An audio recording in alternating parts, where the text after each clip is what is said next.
welcome to another edition of the Show Me Hoops podcast. I'm Coach David Heeb. I'm joined by my brother, Coach Toby Heeb. Toby, what's going on tonight? Hey, it's that time. You know that you heard the sound. It's that time, and yeah, I'm just pumped and excited. As hopefully everybody out there listening is. Yeah, we got a lineup. We got it. It's ready to go. Yeah, I've worked on this all day and just talking to different people, and it's not work when you love it as much as we do. And just to give everybody the rundown of the people we're going to talk to tonight. First of all, this show is going to be about 2.5 hours long, and so I'm going to name it the Gilligan's Island because it's going to be a 3-hour tour. It's a big show, and basically we're not going to talk a lot at all. We're going to go right into these interviews. So if that's what you're here to listen to, then we've got Coach Kenyon Wright coming up first, followed by Coach Dusty Dinkins. Kenyon played for me at Bell City, was a head coach at Scott County Central, won 3 state titles. Now he's a school administrator at Delta. Coach Dusty Dinkins at South Iron. He's been to a Final Four, made it to the state finals. He's got a familiarity with Eminence, who is in the Final Four again. We've got Coach Pete McBride at Eminence, who is head coach there, and they're going back to the Final Four. Pete's already won a state title, and so he's trying to get another one. And then we've got Coach Darin Meinders, who's the head coach at Walnut Grove. They are the defending Class 1 champs. So that's a pretty good rundown of our of Class 1 and 4 guys who have been there and done that at the small school level for the better coaches in the state. Then we'll kind of take a break there, and we'll talk about some things, and then we're going to talk to Coach Jamarcus Williams. More on that in a minute with the Charleston Blue Jays and Coach Danny Farmer. We're going to talk to Coach Brian Meny, who's the head coach at Columbia Battle. That's not a Southeast Missouri school, but we do want to talk to Coach Meny because he kind of gives us a different perspective from around the state. And also, they're in the Class 5 playoffs right now. He's got a really good team. Then we're going to talk to Coach Brad Botsch from Burney. Brad has been on the program before, been to a couple of state finals. Brad's a heck of a good coach. And then we'll talk to Coach Aaron Bidewell, or as I like to call him. Where is Aaron right now? No Aaron, huh? Well, you better be sick, dead, or mute, Aaron. I'm going to talk to my man Aaron Bidewell and get a talk with him. And then I've got one final guest that we'll talk to at the very end of the show. Special guest, first time he's been on the program, and somebody that I think will kind of wrap things up nicely. So before we jump into the interviews, we're going to be real quick with this, but our brackets, Toby, we had the bracket challenge, and our brackets are struggling right now. The Just Win Today bracket is 11 out of 24 possible teams we got right to the Final Four. My own personal bracket, I got 12 out of the 24. So you drug me down at least one notch by letting you make some of these picks. I'm going to blame that. 15 probably. Yeah, I'm going to blame that on you. And but our brackets are struggling, but people can go online, justwintoday.com, look at the bracket challenge. We will be updating these things as we'll both probably be in Springfield watching some ball games. Yep. And then we're going to run through one quick section of the show that this is new, and this is something that we kind of made up. If you tune into the show, we try to be funny. We think we're both funny. And so we're always coming up with new ideas for the show. And this one here, it's like – This could be better than JWT or JLT. This could be the greatest section of the show ever. And it's like in real life, sometimes people deserve a technical foul. You know what I mean? Like – you're driving to work. Just like those coaches get every now and then. Yeah, like coaches get out of his box, or coaches getting a little too fired up with that official. Tee him up. Well, we've decided to start teeing up people in real life. Like maybe somebody cuts you off in traffic and, they're driving 20 miles an hour. Tee him up. That's a technical foul. You can't cut me off in traffic like that. So you came up with a really good one today, so I'll let you do the first edition of Tee Him Up. Team up or don't team up. Right here we're going to tee up a personal trainer, skills coach. We're always a little indifferent on those guys. We appreciate the hard work they put in, but a little over the top some. And this particular trainer works with a very good college basketball player who did not win the conference player of the year for his particular conference. And since then, that trainer has been on a Twitter rage. It's Trae Young's trainer. Trae Young's the player. Trae Young, who's a good player, but he takes awful shots, and his team's not winning because of it. He's a pure sweat guy, and he's went on a Twitter rage today because Devontae Graham of Kansas, who won the conference tournament for the 14th year in a row, was named Player of the Year, and he felt it should be Trae Young. He thinks Trae got robbed, and he's just been tweeting about it today, and he's real salty about it. And he's posted a lot on Twitter. You know, he's put stats. He's compared them side by side and made little funny tweets about it. So, you know, the funniest one was where he said anybody who calls these bad shots, he trains and trains and trains to take these shots. Well, let me tell you something. To master these shots. To master these shots. That's the problem. Stop having him practice shooting from 30 feet. How about practice and not throwing the ball away? That's just an idea. You know, I can train shooting bad shots all day long. And just because I train to master a bad shot doesn't mean when I go shoot it in a game it's a good shot. That's right. So there's such a thing called time and score. And personal trainer, tee him up. Tee him up, and he's really close to a second one. If he gets that second tee, he's done for the day, and he's not welcome back tomorrow. He's going to sit tomorrow out as well. Sit tomorrow out, that's right. So tee him up. And so moving right along, one last thing, I want to make special mention of this before we go into our interviews here. This whole program, you're going to hear referenced over and over, kind of a tribute and a lot of love for Coach Danny Farmer at Charleston. Coach Farmer, when I was growing up at Scott County Central, he was the girls basketball coach, and a lot of people don't know this about Coach Farmer. He was the girls coach at Scott County Central until my 10th grade year, and during the time that he was the girls coach at Scott County Central, he made 8 Final Fours and won 5 state championships. Okay, if that's your career, it's Hall of Fame, period. You know, like, he went 7 times in a row to the Final Four. 7 years in a row, they went to the Final Four. Unreal. Just unbelievable. And so then he goes to Charleston. He sits on the bench with the legendary Bobby Spencer, who followed Lennis McFerrin. Bobby Spencer's a legend also in Southeast Missouri. He sits on the bench. He wins a state title as an assistant coach. Then he takes over at Charleston. And then something happened to Coach Farmer that, you know, hindsight being 20/20, Coach Farmer got to Charleston. He made the Final Four 5 years in a row at Charleston. 5 years in a row. But because they got there, they lost 1 year in double overtime. They lost another year in double overtime. It's like they kept coming up a little bit short. And so there got to be this talk or whatever that, you know, that he wasn't getting the most out of them or whatever, just crazy talk. But in hindsight, now he's been 8 times at Charleston, and he's won 2 already. He's going for his 3rd one at Charleston, and that's Class 3. In Class 3, coming out of the toughest district in the state of Missouri. And so if you do the math on this, Danny Farmer has been to the Final Four 16 times. He's won 7 state championships already. He's going for number 8. He's got over 600 wins. I mean, can we say that Danny Farmer is on the short list of the greatest coaches in the history of our state? Yeah, he's definitely up there. You know, back to the tee 'em up segment, anybody that disagrees, you're getting teed up. One. Don't disagree with us on this one because you're getting teed up. So, so a lot of love for Coach Farmer tonight. And like I said, we're going to roll our first set of interviews here. We've talked plenty. We're going to roll our first set of interviews where we've got right here Kenyon Wright, Dusty Dinkins, Pete McBride, and then Darin Meinders. And this will all roll back to back. And when this little section's done, Tobe will come back together. We'll talk a little bit, and then we'll roll the second part of the show. But I hope everybody enjoys it. Sit back. These are our interviews with some of the best coaches around the state of Missouri.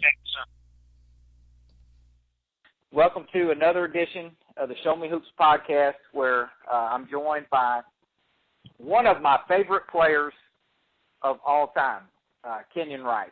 And Kenyon, I'll just start this thing out by just saying thanks for taking a second to talk with your old coach. But, you know, a quick story about you, and I've told this story before, not on this podcast, but when I coached you in high school, we won a state title when you were a junior. And we had a moment in the middle of that state tournament run. We were playing in the sectionals at Thayer at Poplar Bluff, we're playing against Thayer. Yep. And we had a game plan because Thayer was so well coached and they were very deliberate and slow the game down. And we were a 2-2-1 press, team run and trap. And we could play man-to-man, but we had a really, really good press with that team. So what I told you guys before the game was we're going to play them man-to-man the first half because they'll be ready for our press. Then we'll go in at halftime and we'll adjust. We're going to come out and press them. Yep. And to be honest, at the time, I was only 23, and I wasn't sure that would work, but I thought it would work. But I tell people this story.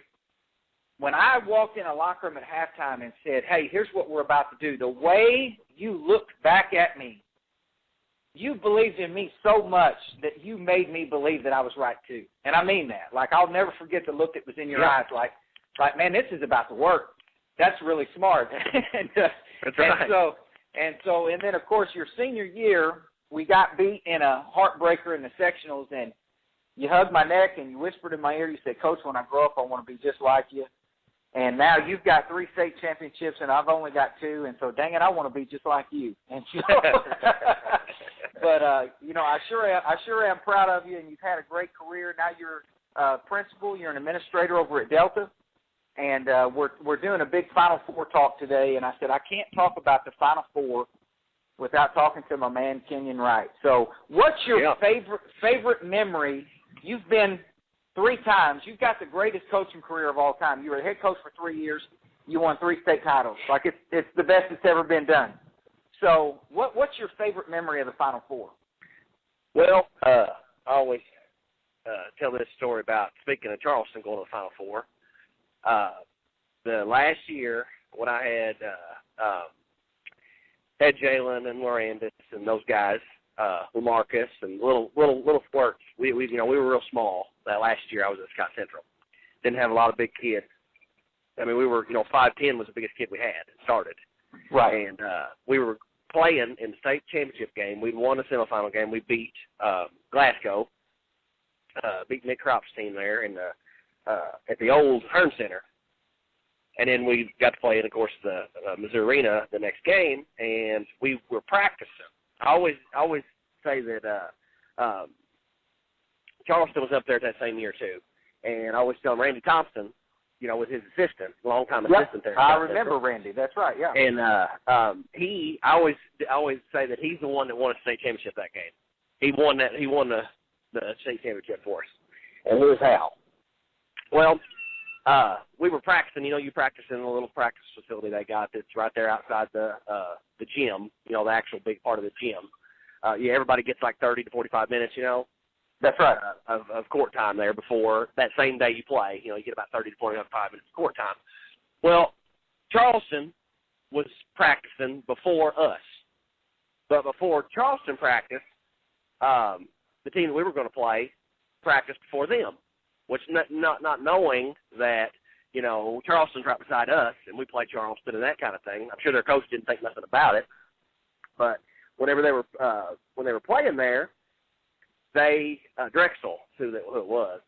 But whenever they were playing, practicing, they went in there to practice, and Randy was kind of watching what they were doing, and he said he kind of watched how they were going to break our press, more or less. And they were, they had 6'10", 6'7". 6'6", they were big, and then they had a couple of good guards. And he said, all right, whenever I come in the gym there to kind of go over our stuff, we're just going to kind of do a little walkthrough before the game, because it was about a couple hours before the game whenever we did our little walkthrough. And they can't even come over here a second. I said, all right, what's going on, Randy? And he said, I'm going to tell you this. He said, here's what they're going to do. He said, they're going to try to break your press like this. He said, they're going to throw it to the sideline and then throw it over the top of you because you're so small, right to the big kid in the middle, and then just go down and shoot layup. He said that's all they practiced. That's all they worked on. He said they did it about 10 times in a row. He said that's all their coach was telling them to do. And he said I just wanted to tell you that. He said that'll help you. And so that's what I told our kids. I said, well, look, here's what they're going to do. I said if you'll steal that first pass, maybe the second pass, maybe the third pass, and come down and get layups off of it, I said they'll get out of it and they won't know what to do. That's right. And that's what they did. They, they tried to, Antonio Johnson and Lorenz were kind of in the middle at the time. And when they threw that first pass, Lorenz got a finger on the ball and it went out of bounds. So we didn't steal the first pass. But that second time down the court in our press, we got set up in full court press. That second time, Antonio stole it, kicked it up to Loranis, and he almost come down and almost dunked it. Got up on a layup and scored. And then after that, they just shook. It kind of shook them a little bit. And so they didn't know what to do because that's what their coach had told them to do. You know, their game plan was kind of thrown off. So that I always credit that win to him because if it wasn't been for that, we probably wouldn't have beat him. So yeah, but, and that's kind of my favorite memory about it. Yeah, and it's really neat. You know, you talk about being a pressing coach. I was a pressing coach. You know, you're a pressing coach. I always tell people that, you know, if you're going to be a pressing coach, I think if you can adjust one more time than they do. In other words, they got a way that they're going to break it. And if you can figure out which, you know, like I always use the example of Bernie. Bernie did the best press breaker of anybody we ever played. When you were playing for me at Bell City, Bernie, Morris Carnes was coach at Bernie, really good coach. And Morris used to run this guy back up the middle. It was really hard to guard. But once we adjusted that to that one thing, did they have an adjustment after that? You know, and I think that like what you're describing as a coach, being a pressing coach, you just have to figure out where are they going to break it. And then a lot of times if you can make them go somewhere else, it's really somewhere they don't want to go, or maybe to a ball handler they really don't want handler to get suppressed. And so then you've kind of got them. And so yeah, you know, it makes a difference. It does. And you look at too. You know, I look at the two teams that have made it up there. You know, this Charleston and Hayti. You know, in our area, have made it up there. You know, they're man-to-man full court press teams. That's right. So they're going to guard you from one end to the other. You know, straight up man-to-man, try to keep and put pressure on you. And you know they're going to wear you out. And by the end of the game, they're hoping that your legs are a little tired and you make some mistakes at the end, throw the ball away, and they get some steals and get a few easy points off of it. And if they do that, and they're in shape, then they'll be fine. You know, if you can ever handle their pressure, then you got a chance. That's the tough part, is handling that pressure for a whole game. and just the fatigue that it creates. It's a different kind of pressure, like you're talking about, where you and I were zone trap presses. We're going to try to force you into an area of the floor and make you throw a pass you really don't want to throw, and we're going to try to score off of it. You know, like Ronnie Cookson is famous for saying, when we're on offense, we're trying to score, and when we're on defense, we're trying to score. And that's really the way we played. And whereas Charleston and Hayti, like you're saying, they're more contain you, pressure you, make you work to get from one spot to the other. And it's just an accumulative effect that it has on the ball handler and on big kids too. I mean, it's hard on big kids because that makes them sometimes have to help handle the ball a little bit more than they would normally have to do. And so, you know, what advice would you give our coaches? I mean, because we're talking to different coaches that are out there. I actually talked to Bryce Kemper, who's at Mid Buchanan this morning. I talked to him. You know, just different guys that are out there, different guys, you know, like Aaron Bidewell. He's making his first trip up there. Now, when you made your first trip up there, you were making it with one of the all-time great teams to come out of Southeast Missouri with Bobby Hatchett and Otto Bubba Porter. You know, you had a phenomenal team, and you had been an assistant coach there, so you had a familiarity with those kids and had been there with those kids. But you have a unique perspective. You have won a state title as a player for me. You won a state title as an assistant coach with Ronnie Cookson, one of the greatest coaches of all time, and you got to sit under him and learn. You know, I'm not on that level, but I think I know a couple things. So I think you got to be around a couple really good coaches, and then you got to go yourself that first time. Like, what advice would you give to Coach Bidewell or any of the coaches that are listening to this that are going for the first time? Well, I think the number one thing is don't change what got you there.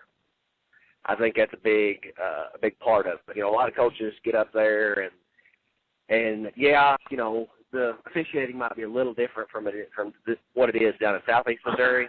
You know, because they'll let you, put your hands on you a little bit more, and because everybody kind of does it down this way. Where, this year being at Springfield, it's going to be a little bit different. But I mean, I think it'll be a lot of the same as Columbia, kind of the same officiating crews and things that they have. But don't change what you do and what got you there. Because if you go to changing what, your kids are used to and what they're, accustomed to doing and that's going to throw them off.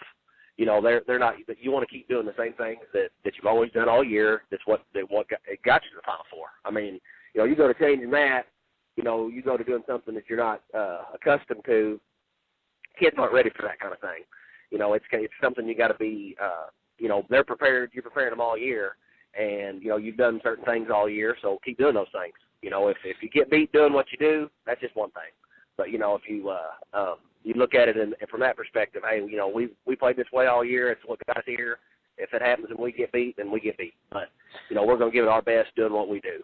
So, that's always the way I look at it. It's kind of like, you know, like I told you guys when we went and the other groups when I've taken up there, you know, you only get one shot at this thing, really. I mean, like even if you're a junior and like when you won it, you were a junior. There's no guarantee we're gonna make it back, or if we come back, we're not. Jason and CJ and Luke aren't going to be here. Brent's not going to be here. Those seniors are going to be gone. It's going to be a different team. So you get one shot at it with this group. Man, I'm not going to look back and regret later. Man, I wish we would have played them this way instead of this way. You know, like I'm not going to. I'm going to play like you said. I'm going to be more worried about what we do than what they do. You know, because you get here and you're playing an unfamiliar opponent. They're from the other side of the state. Mm-hmm. You know, you've seen a tape of them maybe or something like that, but you don't really know. No, the tapes are deceiving. You know, you can't always go off a tape. All you can get off a tape is, you know, their offense, maybe their defense, that kind of thing. But you're not going to get speed. You're not going to get how big they are. You're not going to get that off the tape. It's hard to tell. You can't. That's exactly right. You just made a critical point. When you watch film, people look slower than they are on the court. You know, like if you go down there and stand on the floor with them and watch them, you're like, wow, these guys are bigger than I thought they were. Wow, they're faster than they looked on the tape. And the other thing about a tape that can be deceiving is you just saw what they looked like that night. You know, so you know, I've seen a tape before where you look at somebody and go, wow, like how are we ever going to beat these guys? They look phenomenal, but you just saw the best game they ever played is all you saw. And so, you know, I think that you have to kind of be ready for that filling out process early in the game. Where, like, when I had Dom Johnson, the second time we went up there, Dom was a senior. They played us a jump defense, like a box and one type of triangle and one defense, whatever. Yeah. And, you know, so we had to adjust early on. It's like, okay, they're making us play a funny way. Like, we're not used to playing like this all the time, but we had seen it before. And so what we just said in the huddle, and you played with Dom, and you know Dom is the ultimate winner. He's unselfish.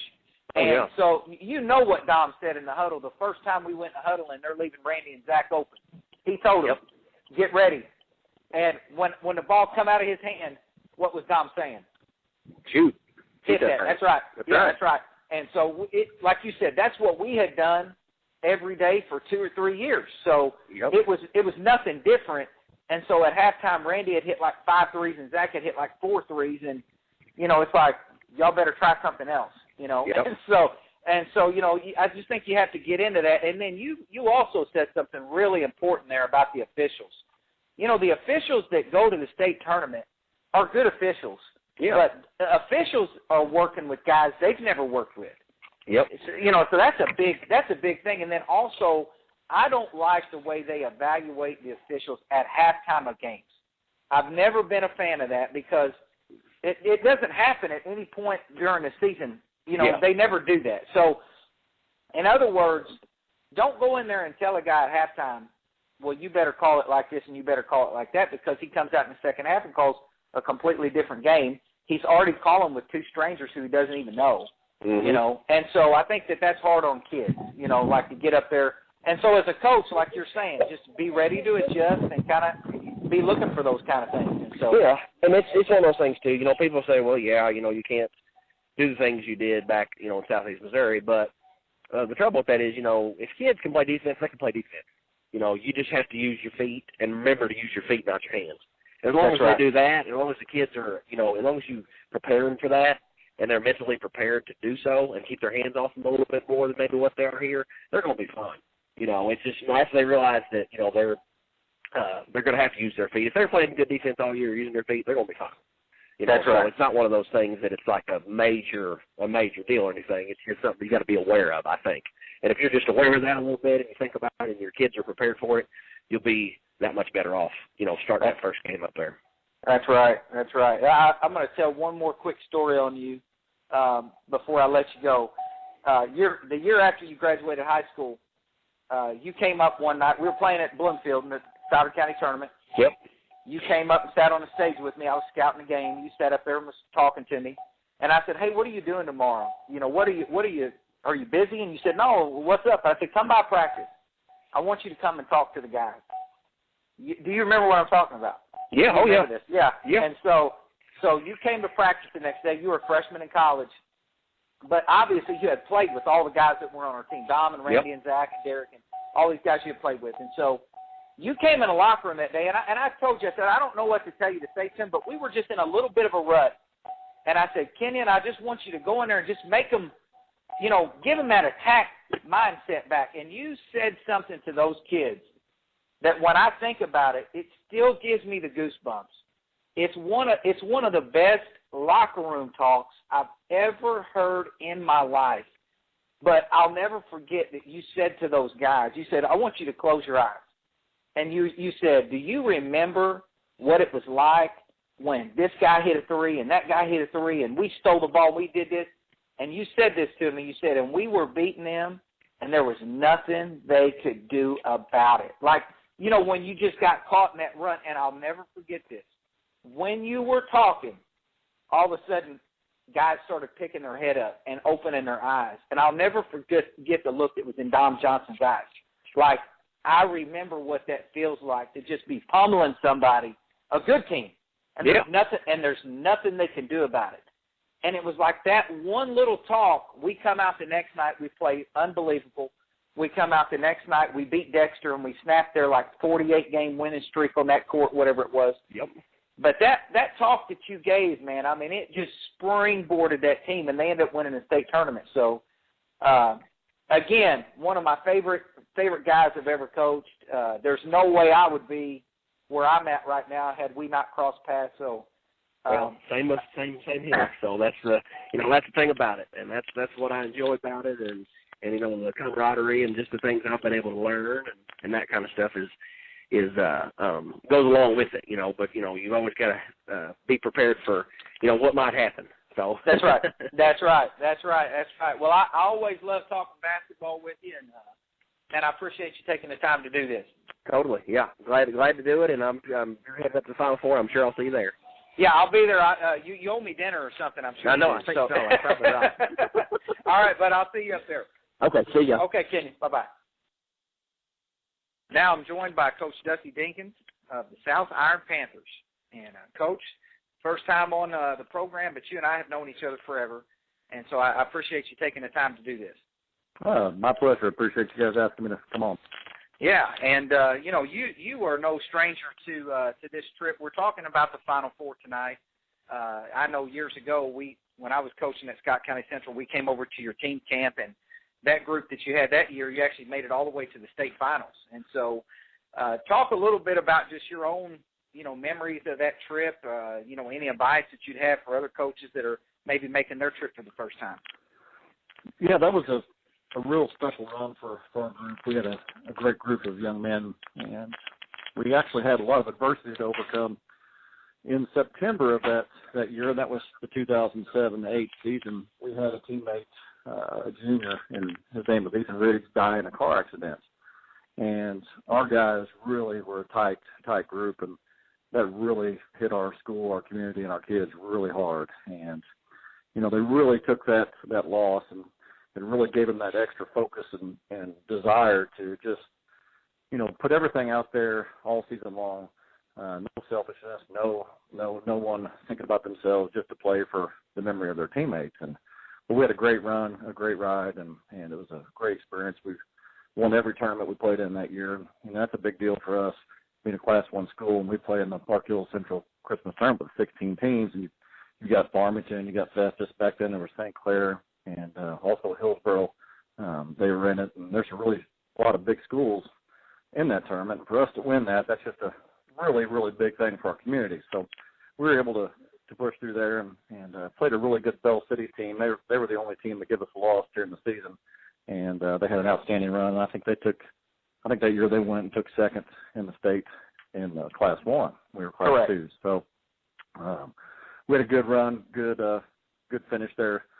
We were runner-ups to Harrisburg in a really tough contest. But we had a great experience. Our kids just poured their heart and soul into it, and really proud of them. And it was just one of those, your school and your community remembers those stories for generations to come. Absolutely. And did your kids have any nerves? I know the first time we went, we had a kid on my team named Eric Henry. He was at that time he was the school's all-time leading scorer when he graduated. Eric was a phenomenal player, and the first half of the first game we played up there in the semifinal, I think he traveled 7 times. I mean, he was so nervous. Did you see any of that, any nerves with your kids, or was it you guys go up there and just kind of play your normal game? Well, I think there were some nerves. We really lived off of the defensive end of the court. Offensively, we were not really high-powered, so the nerves offensively didn't hurt us because that's not how we got there. We got there through defense and rebounding and just hustle plays and just having each other's back. So we were able to overcome those nerves in that first round game. I'm pretty sure it was West Platte we played, and we got a nice lead on them. And actually, we gave it up in the second half, and we actually had to hit a 3 to win it at the buzzer to put us into the state finals. So, it was a really, really incredible experience, and just kids being on that big of a stage. Yeah, it's nerve-wracking as a coach because you can only do so much, and they got to go out there and make plays. Absolutely, yeah, and it's amazing if you go watch a team play, and if you're familiar with that team, and you watch them play like a fan that goes every night to watch them play. You know those things, like you're saying. You may have an unsung hero. You may have one of your better players have a little bit of an off game. If you're just a fan that's coming that maybe, like just a fan of the Final Four, this is the first time I've ever seen your team play, you may not know those things, but yeah, it's really neat to kind of watch the way it all unfolds. It takes so many things to get there. You gotta have lucky breaks. You gotta have good players, obviously, but the memories that are made, like you said, those kids remember that for the rest of their life. Exactly. Yeah, it's something that you hope that you tell your kids, 128 Class 1 schools, and everyone else before that they get to make that trip. And if you're in one of those 4, you need to try to take it in and enjoy it to the best of your ability. But you also are there to do a job as well. That's right. Yeah, you want to win, and so I know you guys are very familiar with Eminence. They're one of the teams that are making the Final Four this year. You guys are in the same district, and we actually talked about this about a week or so ago on our show, how you guys seem to meet in the district finals every year, and you can pretty much throw the records out when you guys play. It's going to be a good ball game. So you're very familiar with Coach Pete McBride and his program. They're getting to make the trip up there. His son's on the team this year. That's a neat thing for a father and a son. What is your, I guess, perspective, opinion? What makes Coach McBride and that bunch so good? Well, he's done an outstanding job there. He's been there, I don't even know how many years now. It's over 20, I'd say, and he's really built that program and really done a great job of taking the kids that he has there at the school and instilling some things in them. And some of that is just, the toughness, the defensive mentality, and then, just understanding the game and their opponent they're playing and trying to make their opponent play to their weaknesses and not allowing them to play to their strengths. And he does a great job with that. This team they have this year, just, real balanced team. They have, some inside presence. They have some guard play. And, we really thought, it was about a month ago, I guess it was, whenever they lost a starter to an ACL injury, a guard, that we thought that may really hamper them. And, wow, have they done a great job of overcoming some adversity and getting the job done. Really an outstanding job from the coaching and from the players' perspective. Absolutely. And it's like he and I, we talked earlier today, and they've won 30 games in a row. They lost their very first game of the year, and so they've got all this momentum, going here to the Final Four. And like you said, having overcome adversity in the middle of that, I mean, not every team is able to do that. No, it's just a true testament that, it's a team game, and, they've had 2 or 3 guys off the bench that have stepped in nicely and filled some roles for them, and boy, they're playing at a high level right now. They really are. I mean, obviously you win 30 games in a row, you're hot. And so, I mean, I've never had a team win that many games in a row. And so They're hot. They're certainly capable of making it. And so I know you've got a little bit of a younger team. I mean, what's the future of your program look like right now? Well, we're really excited about our young kids. We sold Emmets earlier in the year, early February. I shouldn't say earlier in the year, early February. We just took one on the chin, and I was really proud of our guys. We rallied around, and we played 4 freshmen, play a sophomore, and we only have 2 seniors and 1 junior on the team. And I was really proud that we actually had the lead in the first half on Emmets in that district championship game, and we're only down 9.5. So I fought for our young kids battling, and that was a real grow up moment for our kids. And we're excited. We think we have good young kids that are hungry to play. That are good teammates that are going to try to do things the right way. And I'm vested also. I've got a son that's an 8th grader, and he's going to be moving into it as well next year. And we've got some other players in the junior high level. So we're really excited about our young kids. They've played a lot of basketball. They've worked hard, and they've made some noise this year, going 22-6. And we've had some nice runs at some tournaments, and we're really hoping that we can continue to build off that. And next year maybe be a Class 1 team that still is going to play a lot of freshmen and sophomores, but may be able to give the higher level Class 1 teams a good game. Absolutely, and that's what I've heard about your team is, you guys are, there's being young and there's being really young. Your team is really young, and you've got other really young, like you're saying, junior high players that are going to move in and play with that group as they get older and advance. And so I think we'll see some more Eminence and South Iron games in the future. And so, and you guys will certainly be knocking right on that door. I know that. So, like I said, I appreciate you taking the time, and one of the really, really good coaches in our state. You do a heck of a job, and it's always great to talk to you. Thanks, David. Appreciate it. Best of luck to you guys as well. Okay. Thank you so much. Talk to you later. Now I'm joined by Coach Pete McBride, Eminence Red Wings, maybe quite possibly the hottest team in the country. And so, Coach, you guys have won, 30 in a row? Yep, we've got 30 in a row somehow. And, I did not know this. I mean, I did know this, but it just didn't register in my brain yesterday that the only game you lost all year was the very first game of the year to at Van Buren. And then, ironically, you're playing Advance for a trip to the Final Four yesterday at Van Buren. And, of course, you avenge that loss and you march on. So, I mean, that's kind of a neat bookend to a season right there. Yeah, I think our kids, I know Advance and Scott County had a really good game, and I think our kids mentally wanted Advance to be there.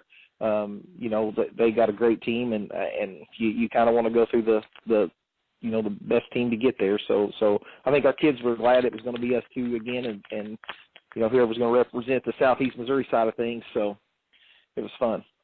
Absolutely, and I got to catch a little bit of that game because it was broadcast, and I just said to you a minute ago, for those people that didn't see the game, it may look like you won fairly easily, but that was tied up going into the fourth quarter and could have went either way.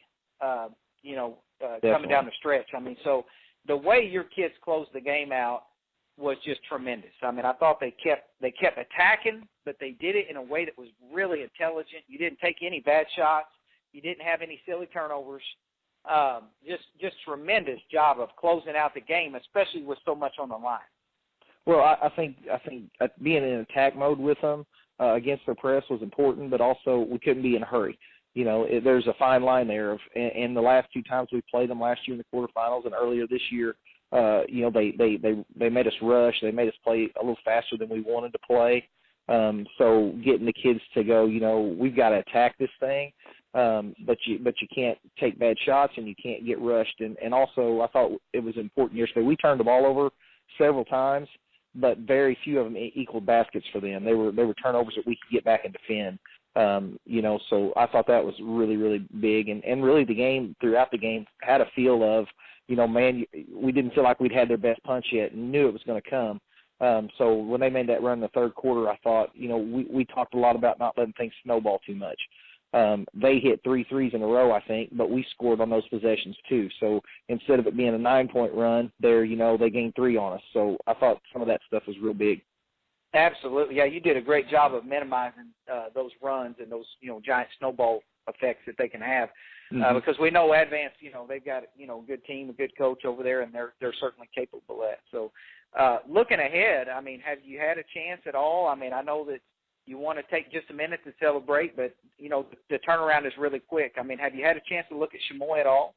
I've got film on them. I've watched them, not a lot, to be honest with you. I didn't want to get too far ahead of myself, but we've got film and really had anticipated maybe Jamestown being there. Sure. So, that was kind of a shift in thought process once Chamois, got there. But yeah, I've got to see everybody in the Final Four at least a couple games. So you feel like you're a little comfortable with at least knowing what you're going to get. It's a different style. I mean, going from Dora to who's a pressure team, to Advance, who's that way, to Chamois going to be more half court, grind you type of team. So it's kind of definitely a different type game. Yeah, I have not seen them play this year, but I did get to see them play last year, and I know their coach. I've met their coach. They are a team that could put on a clinic screening. Like, they screen as physical and as they just screen the crap out of you. There's no other way to say it. They screen. Yeah. They set real screens, and so they're strong. They are a very physical team. Yep, they're strong, and they've got a 6'6" post player who's a really good player. So that should be a great matchup between the two big kids too. Yeah, and that led me right into to my other question. I mean, as a dad, how cool is it watching your son in the quarterfinals go out there and score 27 or whatever? But as a dad and a coach, this has got to be pretty cool. Well, it's he's been with us on the bench since he was in kindergarten. So to get to and I was talking to my wife earlier about how many times in the backyard I've been out there and walk out there and I hear him talking. He's playing a game at the Final Four on the court, and taking the last shot, and I'll walk out there and say, "Who are you playing today?" And it's such and such in the Final Four, So for him to realize, get to realize this dream is special as a dad, watching play so well and have such a good year. But the main thing is, him just getting to go with his teammates, and it's a dream come true for all of our family. Absolutely, and you guys. To be honest, I haven't seen you play a lot this year, but you've got other players, and you've got other players who have stepped up. I know the Dyer kid had 30 in the game before that. He had another good ball game yesterday. I also want to point out he's got one of the best mullets in the state tournament. It's really I'm a fan of the mullet. I don't have one myself, but I tell you what, you guys are a fun team to watch. You definitely got a shot to win the whole thing. Anybody left in it at this point really has a shot. Sure, so, absolutely. So what message do you have for your kids, or just what's your thought process from now until you get on the bus to drive to Springfield? What do you hope to accomplish? Well, honestly, it's a huge goal to get to the Final Four, but that's not our ultimate goal. And we've been, these guys, we've been together forever, and I've always talked about, when their time was coming. All those kids were there when we won the state tournament in 2013, and they've seen it. So I think the mission's to go win, and it's going to be tough to do, but that's what we're striving to do. So we'll come in tomorrow, we'll watch film, and probably have a short practice, and then be ready to practice hard Tuesday and Wednesday, and maybe go a little lighter Thursday, but be ready to go. And the biggest thing is enjoy it. That's right. I've been in it long enough to know that you get these chances very, very rarely, and you want to make the most of them. But man, have a good time. I told the kids yesterday. There was I think there was 2,000 people at Mountain Grove on Tuesday, and Van Buren's gym didn't have a seat left. So just when you get out there, look around, enjoy the atmosphere and embrace it, and just you've worked hard for it. I want them to enjoy it too. That's right, man. You just gave me the goosebumps, Coach. Seriously, that's what this is all about. It's fun. You want to win. But at the end of the day, you're playing with friends, you're playing with people you grew up with, You're playing with people you're going to be the best man in each other's wedding and all this other stuff one day. And by God, let's look back one day and not feel like we cheated ourselves. Let's say we went out there, we gave it everything we had, and we soaked up every drop of it. So absolutely, there's been way too much hard work put in it not to enjoy it, and that's the fun of the whole thing. That's right. Well, I'll be down there, and so I hope to run into you. And awesome. Best of luck. And I know you were actually, Toby said that you're the first guest we ever had on this show, And we were both laughing at how many of the people who have been on the show have been in the Final Four this year. And so we said, coaches probably should take notice of that and maybe try to, So I owe it to you guys. I appreciate that. Yeah, I didn't say that, but you did. Okay, so that's right. That's right. Hey, best of luck, and you're one of the real quality guys in our profession, and I mean that. And just really rooting for you and your kids, and wishing you best of luck. Hey, we appreciate it a lot, and I tell you, I heard Bubba agree. That was his last game yesterday, and my gosh, what a good job he did. Oh my goodness. Yes. His kids play so hard. I tell you, hats off to him for a great run that they had there. Absolutely, absolutely. And so hopefully we'll see you in Springfield, Coach. All right, Coach. Thanks. Okay. See you later. Bye. Okay, bye-bye. Okay, I'm joined now by Coach Darin Meinders from the Walnut Grove Tigers. And, Coach, we've talked to a lot of people today as we're doing like a big Final Four show. But you're the only one I've talked to all day that I can say you're the defending state champions. So you guys have made it back for your third trip to the Final Four in a row. That is not an easy thing to do, so congratulations. Thank you. We talked about that tonight. It's not easy, and we told the kids, embrace this and then enjoy the ride. Yeah, you guys, Toby and I were talking the other day, and, of course, Pete McBride, who's been on this program, and he's got a good team. They've won 30 games in a row this year. They're very solid top to bottom. If you look at North Andrew, who we both know was there last year and had a kid get hurt, or, maybe they could have cut the nets down. They had a good ball team. They got every kid back. But, you guys, I think when you're hot, your A game, your ceiling may be the top of any Class 1 team, just the amount of points that you guys can put up. So talk a little bit about just your road to get here. We really upped our schedule this year, and we did that with obviously postseason in mind.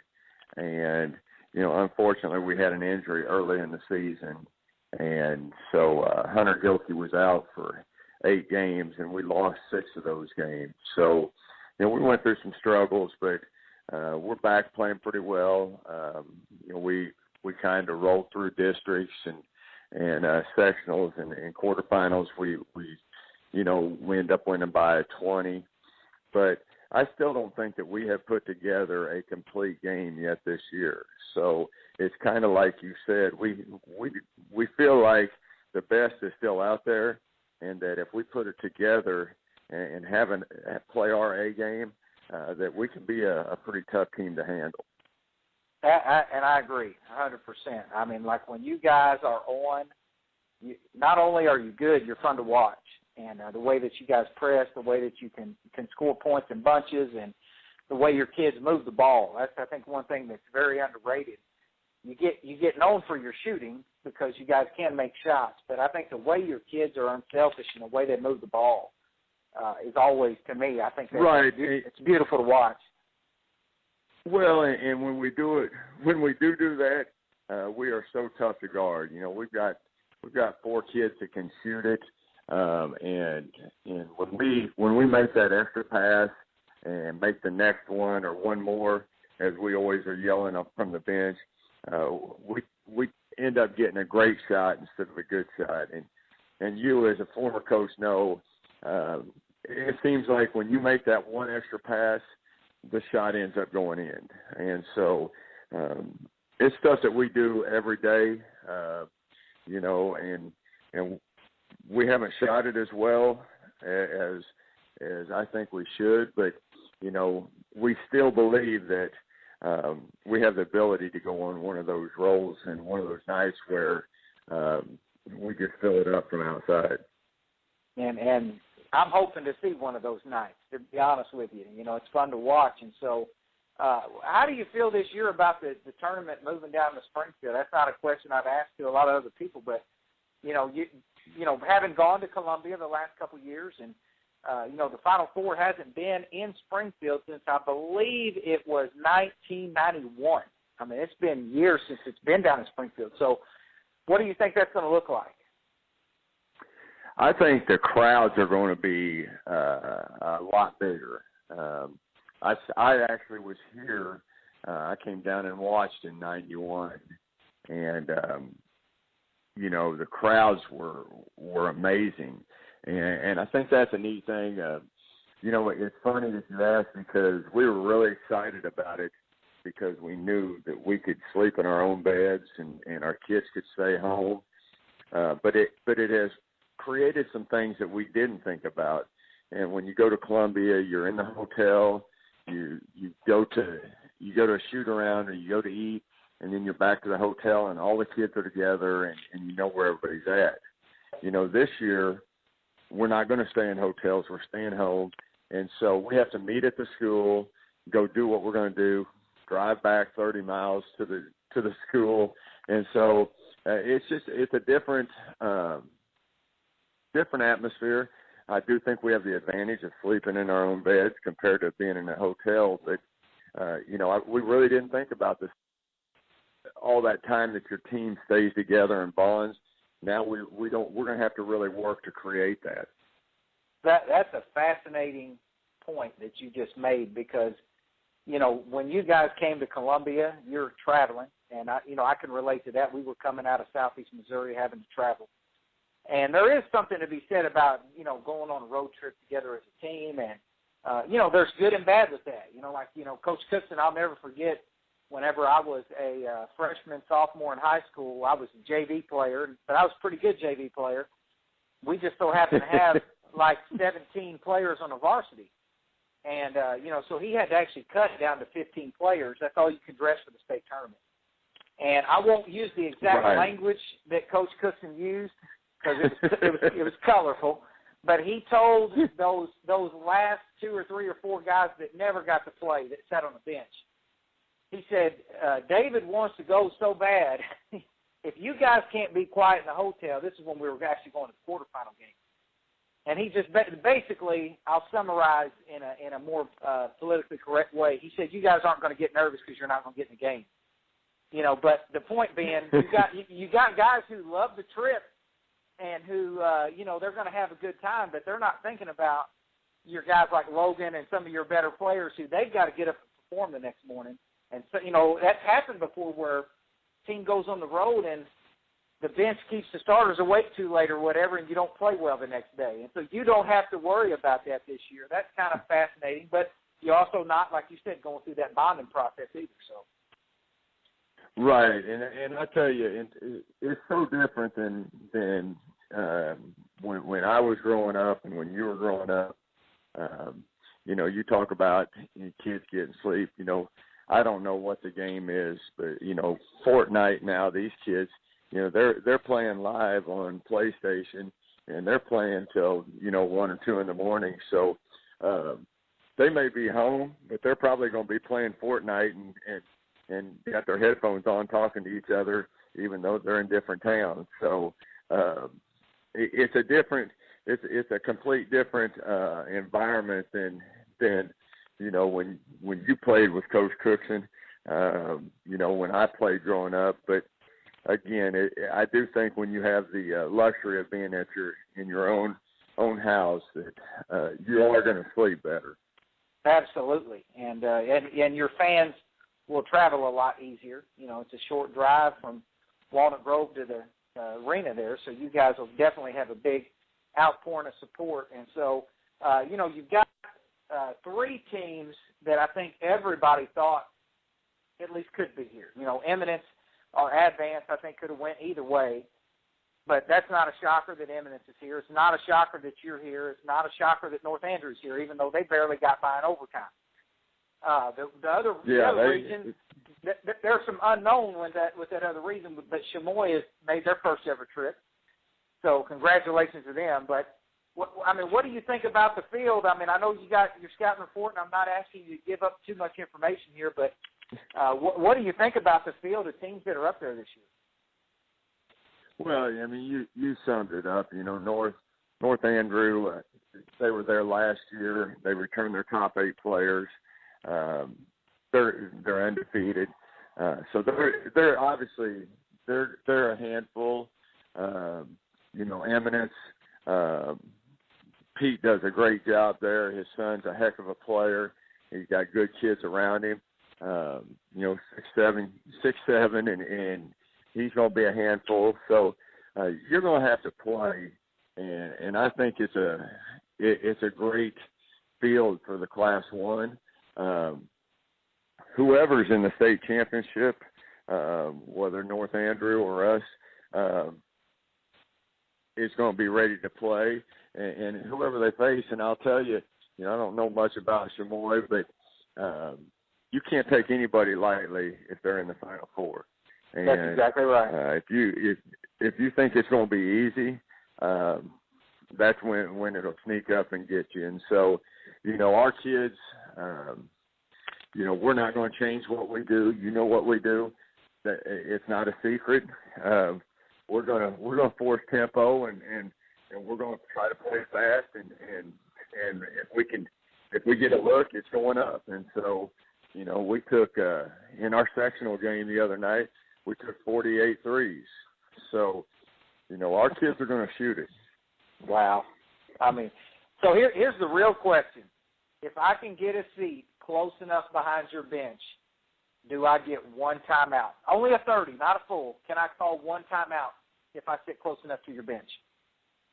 Hey, I've always told you. I might have a good idea. Come on.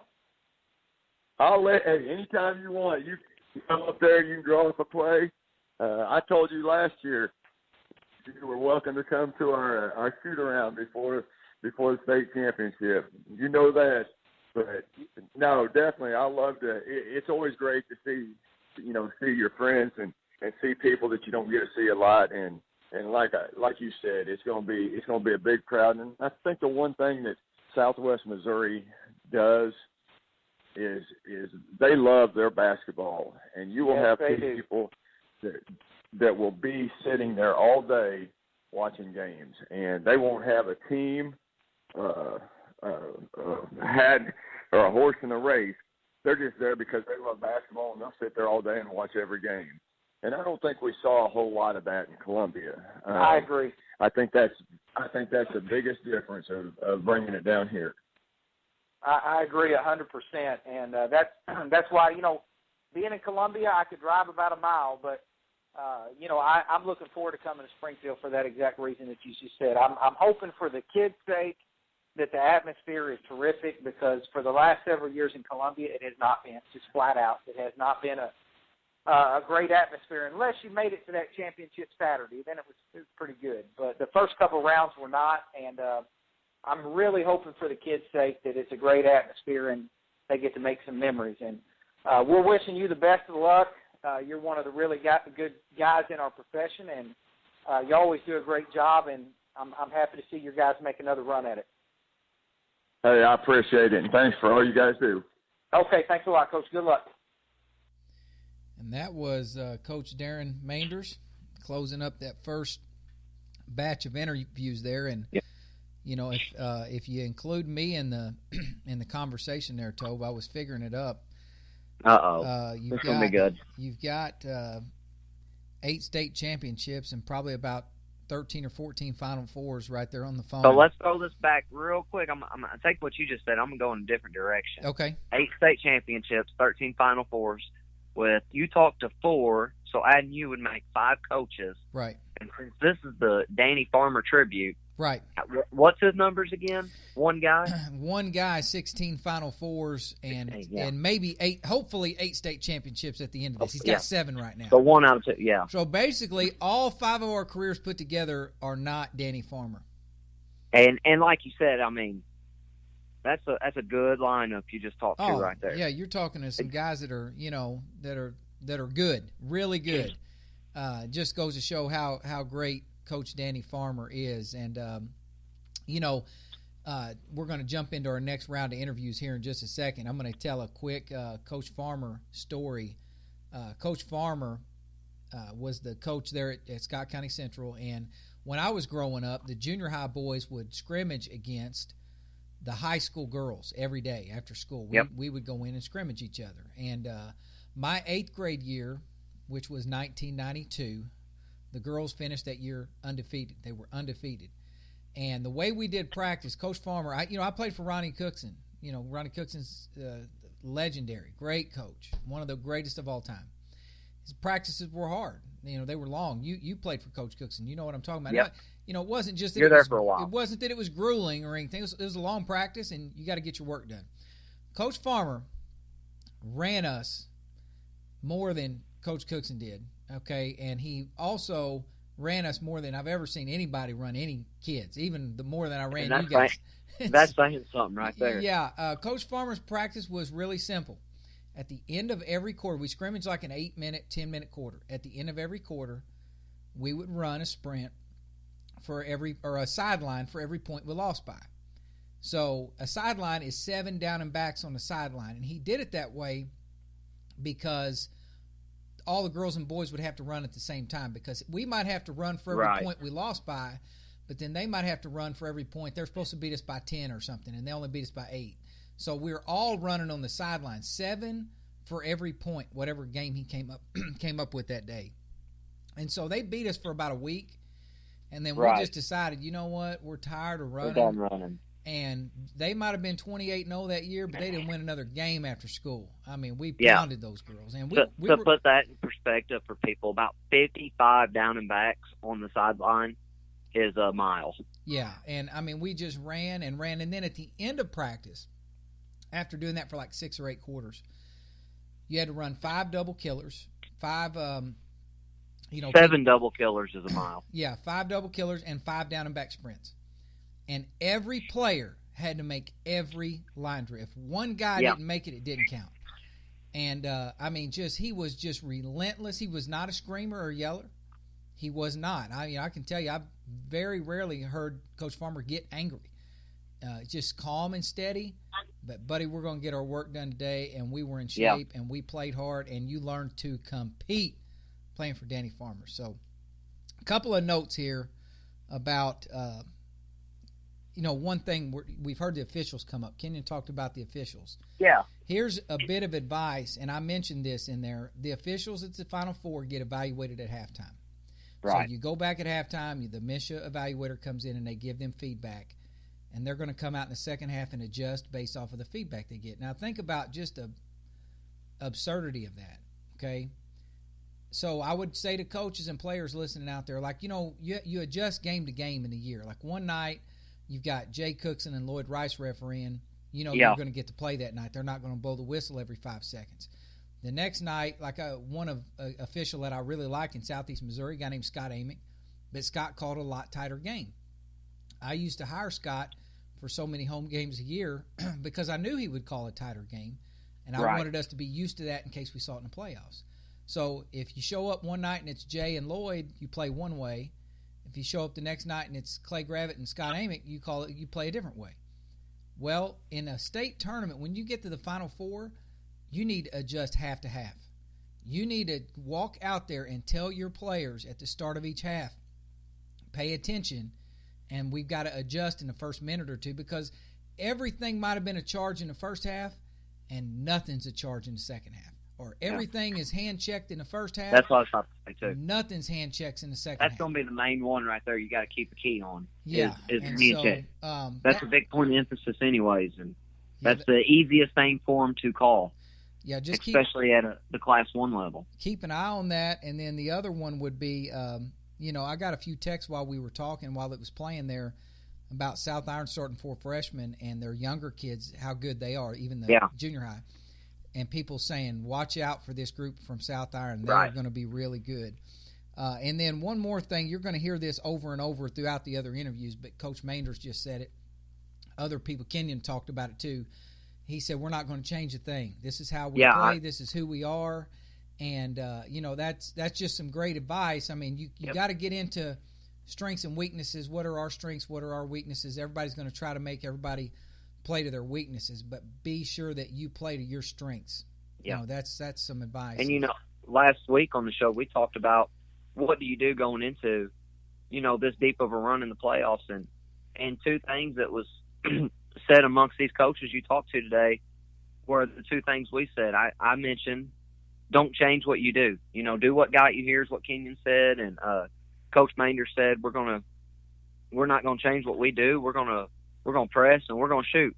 That's right. And then another thing is what you mentioned that the coaches were talking about is just enjoy it. That's right. Because you don't know when it comes back around. And, you know, I thought it was enough just, you know, I might say it or maybe you and me say it, the world would catch on. But it's not just me and you. It's, you know, it's these other 4 state championship caliber coaches saying it too. So I thought Pete summed it up great. Coach McBride there said, you know, yeah. He reminded his guys, just take a look around. Yeah, that was awesome. And I told him, you gave me the goosebumps when you said that, and I meant it. That was awesome. That's just take a look around. So we're going to roll the next part here. This is really good. You got the first guy here is Jamarcus Williams, who was a phenomenal player at Charleston. Really good. You know, he was a state championship player there. Now he's gone back to be the assistant coach with Coach Farmer. He's got some great insight into Coach Farmer, who we're paying tribute to. Then Coach Brian Meny at Columbia Battle. Coach Meny, phenomenal coach there in the Class 5 playoffs. He gives a whole different kind of breakdown. And then you got Brad Botsch at Bernie and my main man, Aaron Bidewell at Hayti. Where is Aaron right now? No Aaron, huh? Well, you better be sick, dead, or mute, Aaron. And so we're having a little bit of fun with Aaron right now, but we're all happy that he's making that run to the Final Four.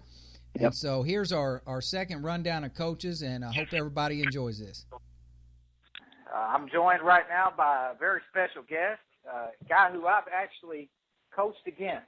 So I don't know if that makes me old or just means you're getting older, but I'm joined now by Blue Jay Nation, Jamarcus Williams. And so, Coach, thanks for joining the show. Nice. I'm pleased to be here. And, you know, I coached against you as a player at Charleston, you know, back when I was at Bell City, Scott County Central, so we crossed paths that way. Now you work for the Charleston school system. You come back home, and you're assistant coach to Danny Farmer. And first of all, congratulations, you guys are going back to the Final Four again, and you just made a tremendous run to get here. So talk a little bit about that. I mean, like, this group of kids was, I said they were marked, you know, like people knew they were going to be good when they were little kids. They hadn't got to make this trip yet. This is their first time. So talk about your group of guys. This particular group of guys here, like you said, we've been knowing that this group was something special ever since they were in middle school. And we just, you know, we fell short a couple of times, and we always had high expectations for this group. But the seniors that we have right now, they all played on the varsity team as freshmen. That's right. So every year we play this tough schedule, and we always preach about the reason why we play this schedule and how well we want them to be prepared when it comes time for postseason play. And with them being so young and inexperienced at those younger years, they didn't quite understand how tough the route was going to be. So we might have not been mentally or physically prepared for what we or where we needed to be at. And now that these guys are seniors and they've been in the sectional game 3 straight years and fell short 3 straight years, they finally got over the hump. And it's a great joy to see these guys finally make it after we've been promising them something for so long. And that's the thing about it. You know, you played at Charleston. We've got people that listen to this program all over the state and really in different states across the country. You know, for people that are not familiar with Charleston Blue Jay basketball, the factory, you guys have been so many times to the Final Four. You guys have 11 state championship banners hanging up on your walls.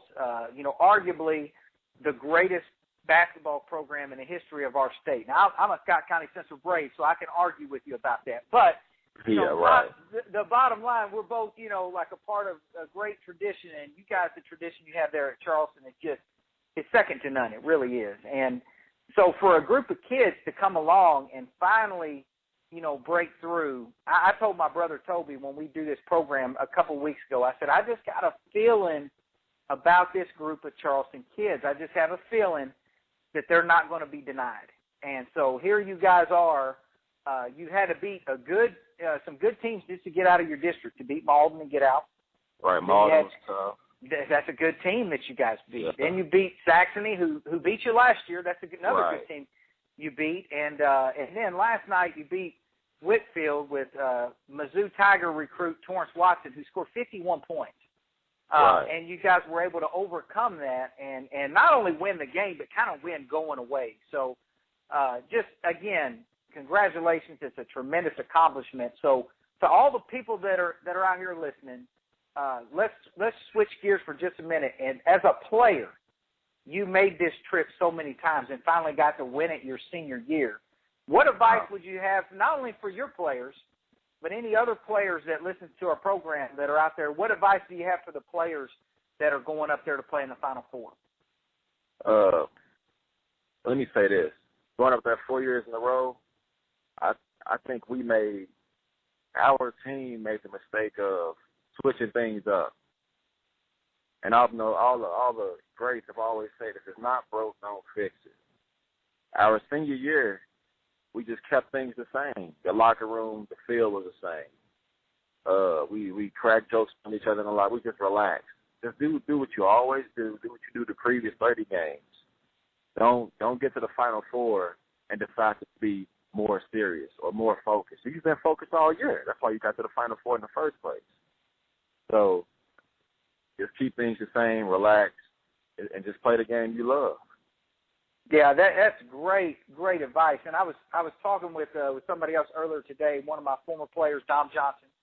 We made a couple of these trips together, and we talked about that. The first team that we went up there with was a really joking around kind of a team, and they stayed that way. They stayed that way at the Final Four. They went up there, they won a state championship. The second group, they were just more serious guys all year long. They just were that way. They were just older. They were mature. So when they went up there, they stayed true to themselves. And I just think that's some great advice, for players that are going up there. Right. And so, we were talking off the air and just trading some texts and stuff this morning. You played for Danny Farmer, Coach Farmer at Charleston. Now you're his assistant coach. On a personal level, I love Coach Farmer as a man. Just love him to death. When I was a kid growing up, Coach Farmer was the girls' coach at Scott County Central, and he was my PE teacher. He was my coach, like in junior high, JV. He coached us in practice and different things like that, all the way up till the end of my sophomore year. He came to Charleston in 1995 when I was a junior in high school. So we gave him back to you guys. He is a Charleston Blue Jay. He came and contributed greatly to Scott County Central. Went to eight Final Fours as a girls coach and won 5 state championships. A lot of people don't know that about Coach Farmer. He won 5 state championships as a girls coach and went to the Final Four 8 times. Now he's back at Charleston. He's going to his 8th Final Four as the boys coach at Charleston. He's already won 2. He's going for 3 state championships at Charleston.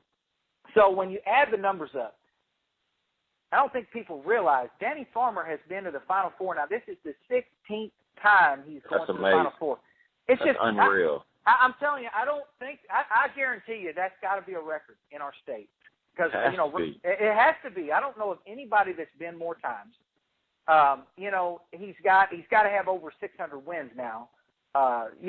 He belongs. And when people talk about the coaches in our area, they always say Ronnie Cookson and Lennox McFerrin. Rightfully so. Those 2 guys are legends. Right. But I think Danny Farmer's name belongs right in there with him. The Jim Bidewells, the Paul Hales, the great coaches we've had in our part of the state. Danny Farmer's career is second to none. And so talk about the man, just the man that Coach Farmer is. This guy, the guy that I know, in the office and inside the practice gym with no crowd, he is so humble. Very humble, man, very intelligent guy. And, the things that he gets these kids to do, it's almost like he's a psychologist, the way he gets them to think. He gets these kids to run through walls, man, with their effort in practice every day. I mean, it's unreal. My first year coaching with him was 5 years ago.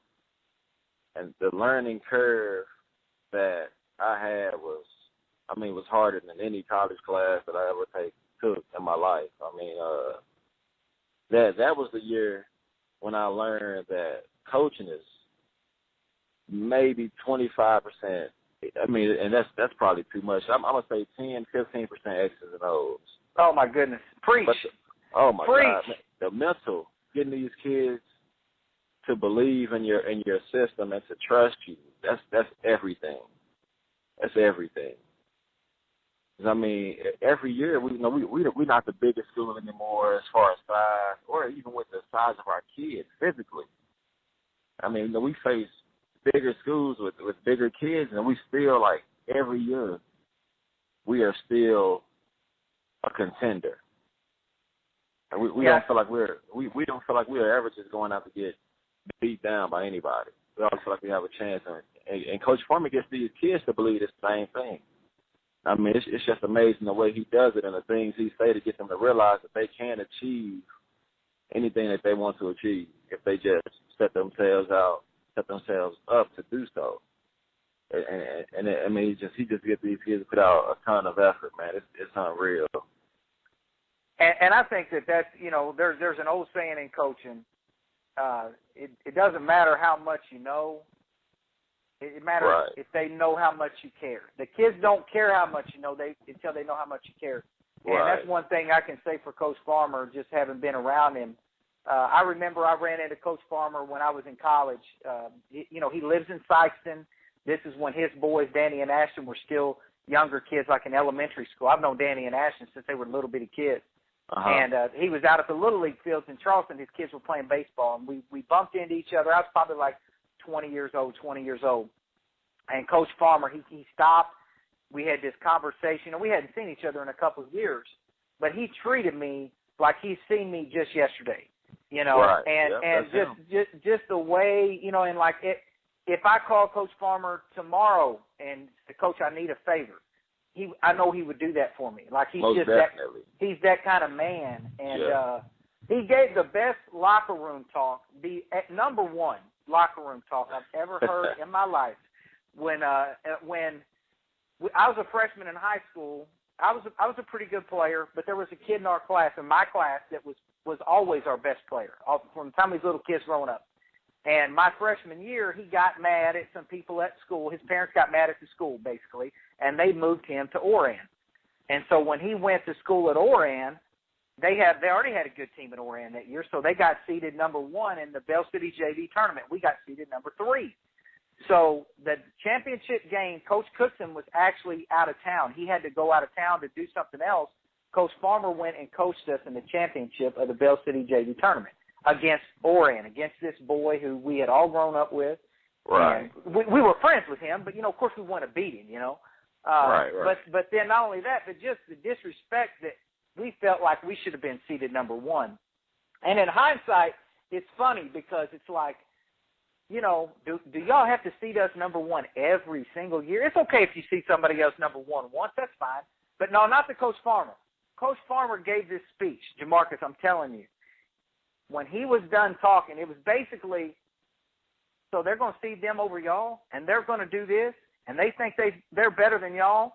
And you know how Coach Farmer starts talking, he starts bobbing that head. You know what I'm saying? Right. And he had that head bobbing, and he was really going. And when he was done, I don't care if there was a door in that locker room or not, we would have ran through the wall to play. That's how fired up we were. And we went out and we won this game. So what was his message before the game last night with this group of kids trying to get to the Final Four for the first time? He told them, he said, this is it. He said, this is the opportunity right here. He said, this is the golden opportunity that we've been trying to get you all to have the past 3 years. And I mean, and seniors, DeMarcus Sharp, Mardarion Clark, Jamie Tucker, and Keyshawn Griffin, they knew what it felt like to be denied that opportunity the previous 3 years. So, and our underclassmen, they all look up to these guys. Those guys are great leaders, by the way, those seniors. And I mean, me and Coach Farmer could see it. We could feel it. Like this is our chance. And we knew that the kids believe in themselves, and I mean, that basically was his message. He said, this is the time right now. So they got this good player, but this team is not better than the team in this locker room. That team is not better than our team right now. And I mean, our kids went out there extremely confident, and they shot the ball lights out because they were confident. You know, shooting his confidence. I mean, the defense was pretty good, even though that kid scored 51. But the defense was there. He's just a great athlete, great basketball player. But the kids basically they went out there extremely confident in themselves, and they played like they knew that they could win the game, and that's what happened. Wow. I mean, I've got the goosebumps just thinking about being in that room with you guys, and we're all rooting for you. Just as somebody who has, like I said, I remember you were one of those marked groups that everybody saw coming. Man, when these kids get up there, they're going to be good. And, just as somebody that has watched you grow up into the man that you've become and the coach that you are and the mentor for those young guys, I'm so proud of you. I'm so happy for you and Coach Farmer. And, we're all rooting for you. Go represent the Lincoln, okay? Go represent Ricky Frazier and all those other great Charleston Blue Jays, and we're all rooting for you. Thank you, Dave. Yeah, and we'll be in touch, and if I see you at the Final Four or something, I'll be sure to come down and holler at you. Sounds great, man. Okay, we'll be in touch. Hey, thank you. It's my pleasure. Now I'm joined by Coach Brian Meny of the Columbia Battle Spartans. Coach, we've known each other for a long time, and now that we're both residents of Columbia, Missouri, we've got to know each other a little better. And you're also working with one of my former players. One of my boys, Tyler Victor, is your assistant coach. And so I was fortunate enough to get to come out last summer. You asked me to come and speak to your team, and I got to come out and talk to the guys, and I've got to be around them, seen you play a few times this year, and just want to start out by saying you have done a terrific job with that program. It's a new program, but not only are you guys off the mat, but, I mean, you're off and running now. So you did a great job this year. Well, Coach, we appreciate that, but you know as well as I do, it takes a lot of help. You yourself included, come in, talk to the boys. The experiences that we have as coaches is phenomenal, and you were able to share some of yours with some great people and some Otto Porter stories. And, when you get to share that with kids and share what you've done, it's incredible. Kids, you only play high school basketball for 4 years, and we want to make it the best they can. And, I'll say something about you. Coach Victor is my assistant. He's done a great job, and as well as I do, you got to have great people around you. And he speaks highly of you and some of the intangibles that you brought. And, Coach, I don't know. It doesn't matter how many years you coach, you can always learn. And I'm 51 years old and still trying to learn and make things better for these kids. That's right, and you guys won your district last week. You're Class 5, back-to-back district champions, by the way. And so you guys have got it rolling. You're in the playoffs. So who do you have next? And just talk a little bit about where you guys are at in your process for getting ready for that game. Yeah, we were fortunate to win. Beat Winslow Holt down there in a good ball game. On their home court, it's always tough to beat a team on their home court. But, we had some kids really step up. And I'm blessed. I've got some great kids. I've got great players. Great players make coaches look really good, and we're fortunate about that. Wednesday night, we've got to take on Fort Zumwalt South. They've got a young man by the name of E.J. Bellinger. And I tell you what, Coach, this kid's a really special player. He's about 6'4", 6'5", shooting guard, and just a good player. They've got a little bit about everything. They've got some quick guards and some good-sized bangers inside, so it ought to be a great matchup for us. And, we get done visiting with you today. We're getting ready to have our coaches meeting tonight, this afternoon, and start on some film work and get going. That's right. And so you've been through this before, and we have people that listen to this all over the state. For people that are not aware, you were the head coach at Van Far back in 2004. That's actually where we met. You guys won the Class 2 state title while we won the Class 1 state title that year. So you've been down this road. You've won a state title. You've been in the playoffs multiple times. So how do you try to approach that differently, having kind of been here, done that?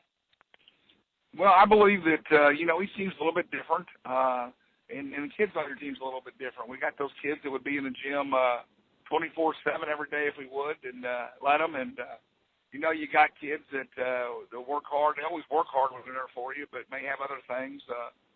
So we kind of approach every team a little bit differently, and this team here is a go-getter team, and, you in practice at 6, and they want to stay till 7, and which is great. But So, the format for the coaches is the same. We're going to make sure our kids are very well prepared. We're going to have their sets ready, know what they do. We got our scout team. Our younger kids run that for us and do our best job. I think Coach Vic and I got about 14 films, so we're going to watch out the attack zones and mans and what they do out of bounds and same types of things. And hey, I do want to add that I think in 2004 we had the two best teams at the state, regardless of the class.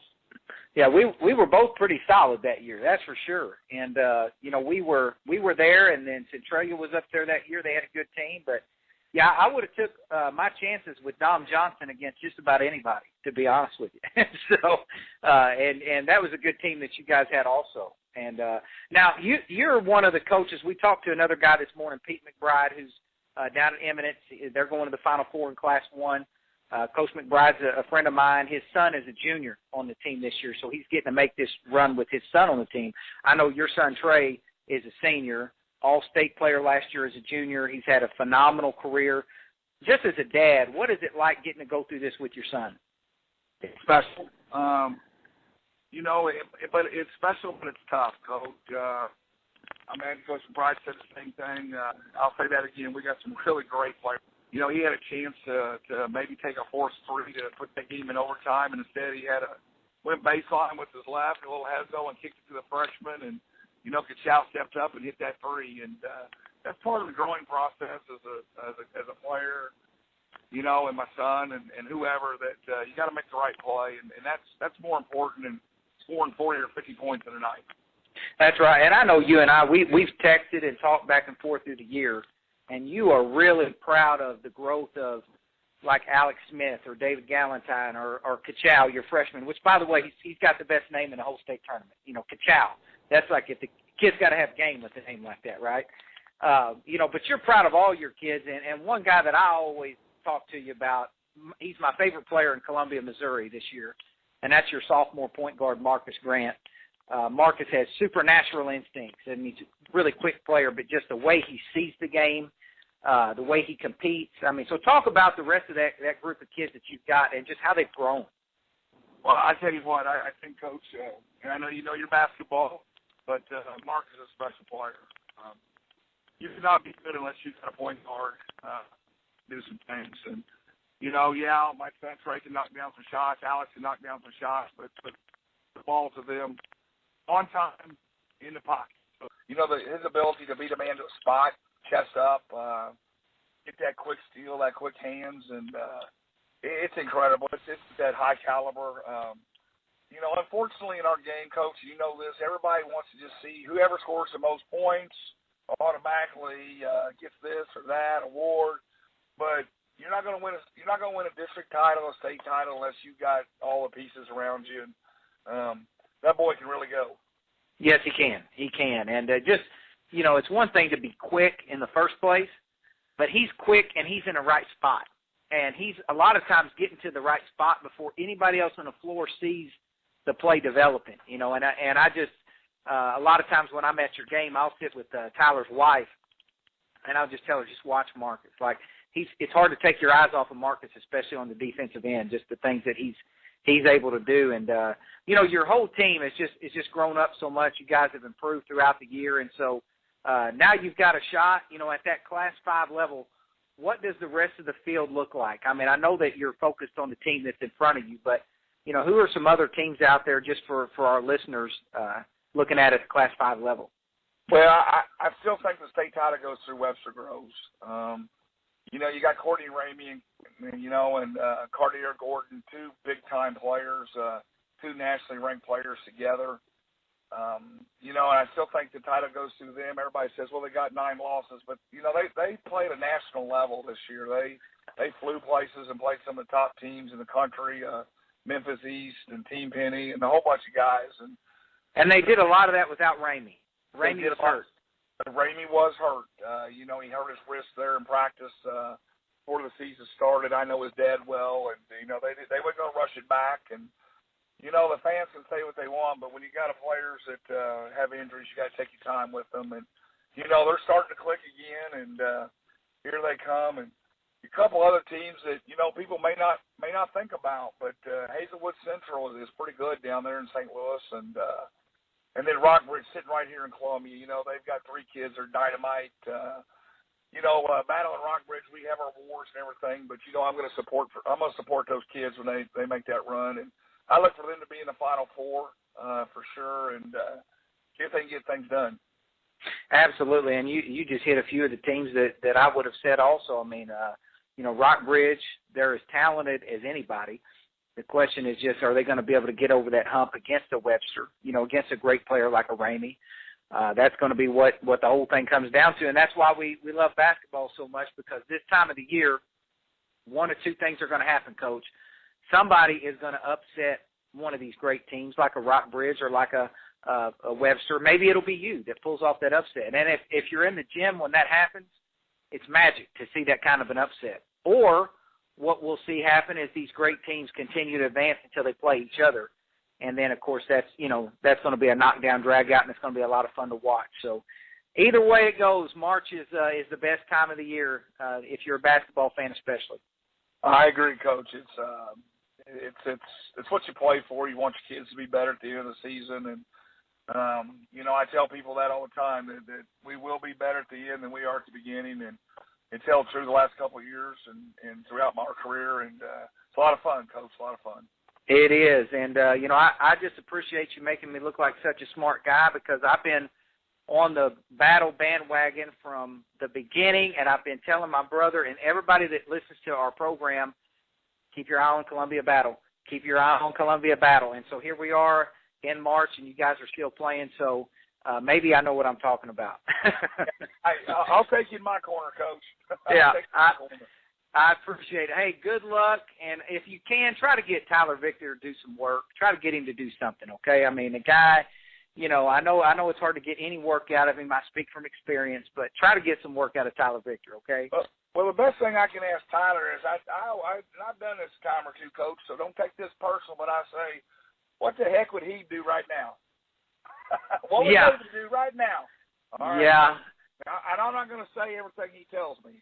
Yeah, the statute of limitations hadn't run out on some of those stories, so don't tell them all yet, okay? So, yes, sir. Hey, good luck, and we'll be in touch for sure.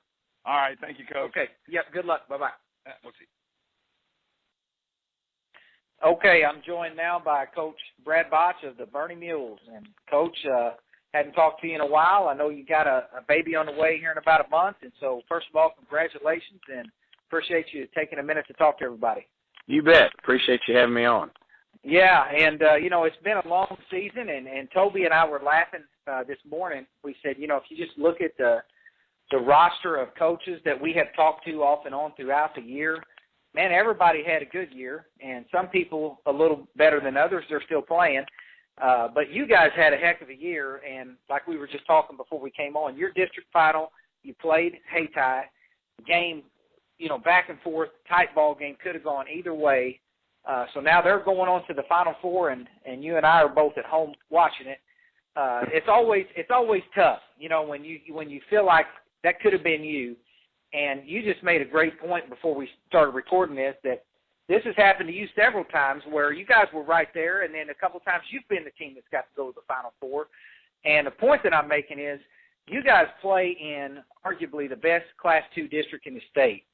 And this happens from time to time, whether it's you or Porterville or Hayti, whoever gets out of there is the team that ends up making this run. Yeah, no doubt. Aaron, Coach Bidewell and I had that discussion a few days after our game, is that, it's oftentimes as tough to get out of your district as it is anything else. And if you can get out of your own district, you got a great shot. But, it still stings and hurts because we were right there, but, and especially with Hayti still playing, and we're glad they are because, we want our district represented well, but, it still leaves a mark, and it's hard to get over, knowing you were that close. And that game was really a one-possession game, because we fouled late to try to stop the clock. So, it was a one-possession game here or there, and if you have one less mistake or one more made shot, we could not saying that we would have done the same as they did with beating Oran and Hartville, but, you would like to think you'd have a good chance, and, we could equally be sitting in Springfield in the Final Four too. But, you got to give them a lot of credit. Gosh, their kids play so hard, and Aaron does a great job, and, man, they really competed their butts off in that district final with us, and are just really on a roll right now. They really are, and it's kind of amazing the way that these things happen. Toby and I were talking about this about a week ago. Between you and Hayti, we said that may have been the game in the entire championship round of any district in the state, like that, and it lived up to the hype. Like you said, one possession game could have gone either way. But whoever came out of that was going to get the winner of Oran and St. Vincent and Chaffee, 3 teams that all had a good year. And then the winner of y'all's little brouhaha is going to get the winner of Hartville, Thayer, Neelyville, and Hartville, I guess, the 4 over there. So it's like, yeah, Mansfield, I think, was in there too. Was pretty good. That's it, yes. And you guys, just that whole region of the state, that quarterfinal, the 6 or 8 teams that could have won it, really. All those teams are solid ball clubs. Just getting out of that area is so tough. So having been down that road yourself, you guys have made it to the Final Four a couple of times, made it to the state finals.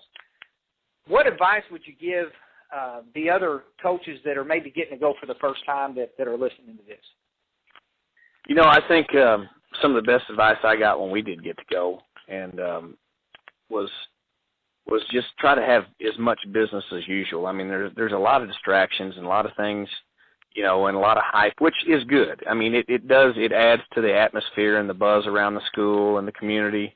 But, as far as winning and losing basketball games and preparing, you got to go about your business the same way. I think if you try to change things up a lot, you're not in your routine, and, humans are creatures of habit, and if we get out of a routine and not doing those things, we might be a little bit, less apt to play as well as we possibly could. So, and when you get up there, you want to be at your best. We were fortunate to win two semifinal games, and we got beat in the state championship, 2 times, and one by 2 points and another by about 9, I think. And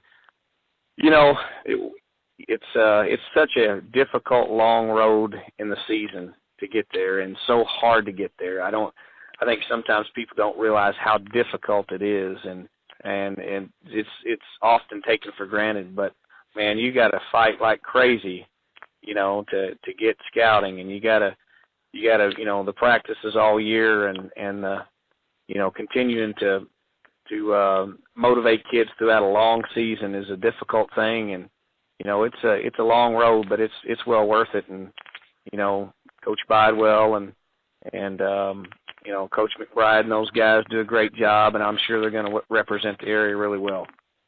So what is it about Hayti that makes them, this group unique? You guys are in the same district every year, and you're familiar with those kids, and we knew Hayti was going to be a good team when the year started.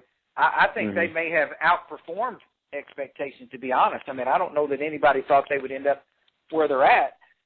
Certainly possible, and they're there now. But you had a good group when the year started. We had talked, off and on throughout the off season. You had high expectations, and your group certainly became one of those teams with a chance to go. So, but what is it about Hayti that makes them such a good team, and maybe why they've advanced this far? I think the thing that they do is they just really make you handle the basketball, and they get you to where you can't run offense very well because of their pressure. They play so hard. They play with a lot of poise. They've got some kids that shoot it, and sometimes Hayti teams don't shoot the ball real well, but this group's got some kids that can shoot it better. It's Darius Jones is just such a nice player. He is so heady and calm, and is a great leader out there, as is Kobe Cooper. They've got, just incredible quickness. They're not really all that tall, but they rebound well because of their athleticism, and they just play so darn hard. It's, sometimes we think, man, our kids are playing hard, but, man, you just look out there and they're just at another level. And, it's so difficult to get kids to understand how hard it is to to go 110% all game long, and their kids do that. He's got some depth. He can run them in and out. I mean, they are going to wear on you. I mean, we turned it over, seemed like 1,000,000 times, and they caused a lot of those. And as bad as our kids wanted to win, you know, their kids found a way to get it done, and you just got to give them a lot of credit. The pressure that they put on you, you know, the turnovers they cause, and the live ball turnovers are what we really stressed that we didn't want, because it gave them, you know, transition baskets. We felt if we could get back on defense, we'd have a chance to, you know, get a good stop. But, you know, once they get live ball turnovers, you're not stopping them in that open floor. They're just too quick. And, you know, their rebounding and intensity is just at another level than a lot of teams. Yeah, and I know that they've got the big-time athlete, Ivory Winters, who's a Division I football prospect. And your buddy Jason Long put on Twitter that Ivory Winters was rebounding like Dennis Rodman. And, you know, you know, the kid's a great athlete, and like you said, they play hard. Yep. What I always think is interesting about this time of year, and, you know, we both know Aaron Bidewell really well. Not going to find a better person than Aaron Bidewell. He's just a great person. Absolutely. Everybody that knows Aaron thinks the world of him. We all know his dad, you know, legendary Coach Jim Bidewell. Aaron comes from that great basketball family. And I remember a few years ago, Aaron was at South Pemscott, and Aaron had a group that won their district, and it looked like they might make a run. You know, they had a really good team, and then they got in the playoffs. And yeah, they beat us in that district, actually. They did. And beat us in the district final. Hold on one second here, Coach. Hey, come on in. Give me 1 second here. I'm on the phone. Yeah, if you want to sit down there. Yeah, I got a guy here. He's going to look at my deck for me. But go ahead. What I was saying was Aaron had a group at South Pemscott. They got in the playoffs, and they come up a little short. You know, they just the moment got to them. They had the one bad game, whatever cliche you want to use. And you just wonder, are you ever going to get back there again, you know? And at that time, Aaron had a group of young kids at South Pemscott with the Hardeman kid and everything else. And I think a lot of people were circling this year, like for Aaron in South Pemscott, you know, and then those kids moved and everything else. So fast forward, you know, here Aaron is again, and I guess the point that I'm trying to make, you just never know how many of these chances you're going to get. Yeah. And so, you know, to see them, you know, I'm kind of like you. Once they got past me, I've got to root for him now. Oh, and sure. so, you know, I wanted to beat you, Aaron, but once you got past me, I'm going to root for you. And so it is great to see him coming from that family where he saw his dad do it so many times. Now he's getting to go do it himself.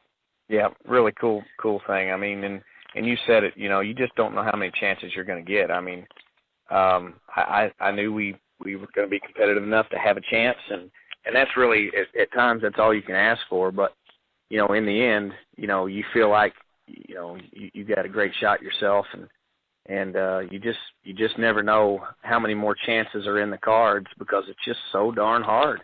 It's so hard to get out of a district. I mean, and they're especially ours. And not to take away, you know, anything from other districts in other areas, but I think, you know, you mentioned it earlier. Gosh, ours is one of the toughest in the state every year. Every single year, you know, if you can get out of your district, you feel like you got a great shot. But it's just so hard to get out of there. And, you know, that's just the way it is. You got to find a way to win it. And you know, if you don't, you tip your cap and lace them up, start getting ready for the next year and go back at it again. Yeah, and it's so hard to get there, like you said. And growing up as a kid at Scott County Central, we went to the state tournament when I was a kid growing up, when I was in first grade, second grade, third grade, all the way to seventh grade. So we went 7 years in a row. And then, you know, I get out and I start coaching. I just think this is the way it's supposed to be. Mm-hmm. And we went and won the state title in 2002. Then we went and won it again in 2004. And in between, we just had one bad game in 2003 where we lost a heartbreaker, you know, one possession game. Mm-hmm. And I tell people we were one bad night away from a three-peat, I believe. And I just, you know, we just had to dodge that one bad night. But it just goes to show, you know, how hard it is for a team like a Scott County that went that many years in a row, or like, you know, we're talking about Danny Farmer tonight, Charleston. This is his 16th time going to the Final Four. That's amazing. That's just amazing. Just incredible career that he's had, and just, you know, you take it for granted sometimes how good the coaching is in our area. Yep. And I think you're definitely on that list of guys who's good every year, and I've got no doubt you guys you'll be back again. So. The thing is too is there are so many great coaches that don't even ever win a district or don't even get out, and sometimes they don't get the credibility, or the accolades that they deserve and do great work. It has a lot to do with your kids too, the kids that you coach and how talented they are. I mean, there's a lot to be said for that, but those guys like Farmer and Cookson, it's amazing. It's absolutely amazing how many times those guys got a chance to do that, and that being said, how hard it is to do it. I mean, it's so gut-wrenchingly hard. That's exactly right. Because for all the times that Coach Farmer's been there, he's had a lot of those near misses that you're talking about, where they, like this group of seniors, this is the fourth shot they've had at it. And the other three times, they got beat by the best team to come out of Crowsville in the last 20 years, or they got beat by the best team that's come out of New Madrid in the last 10 years. It's just, it's, it may be your year, but it's somebody else's year too. And like I said, I know it won't take you long. It's going to be the Burning Mules year again. So, I'd love to see that again. It's just, like I say, it's so difficult just to even get out of our own district, but nothing to take away from our kids. We had a great year, and I really going to miss these guys. They were a great group to coach, a lot of fun, and we really enjoyed our year and had some really nice wins, and just want to continue to try to work hard and continue to win. Yep, and you'll do it, Coach. You're one of the good guys, and I appreciate you taking a second to talk with everybody today. You bet. Thanks for having me on, and you guys do a great job with your show, and really enjoy it. Okay, thanks a lot, Brad. We'll talk to you soon. Okay, thanks, Coach. Okay, bye-bye. Bye. Okay, I'm joined now by Coach Aaron Bidewell of the Hayti Indians. And, Coach, first of all, we've known each other a long time, and we traded a few text messages back and forth through the state tournament, but I remember driving to work when I was at Crothersville and texting back and forth on the phone and talking a lot of early mornings with a rookie head coach at South Pemiscot High School named Aaron Bidewell. And so, we've been friends for a long time, and I just want to tell you on a personal level, I'm really happy for you and those kids. But then just purely from a coaching standpoint, goodness gracious, you guys are playing well right now. Well, thank you very much, man. I appreciate it. Yeah, I do remember those times. I remember kind of discussing how every kid in Pemiscot County had seems like they had moped dirt bikes, and so it was. Right. I couldn't believe how many of them got around on that. So I think they were on sale down there somewhere. So there were so many of them riding around.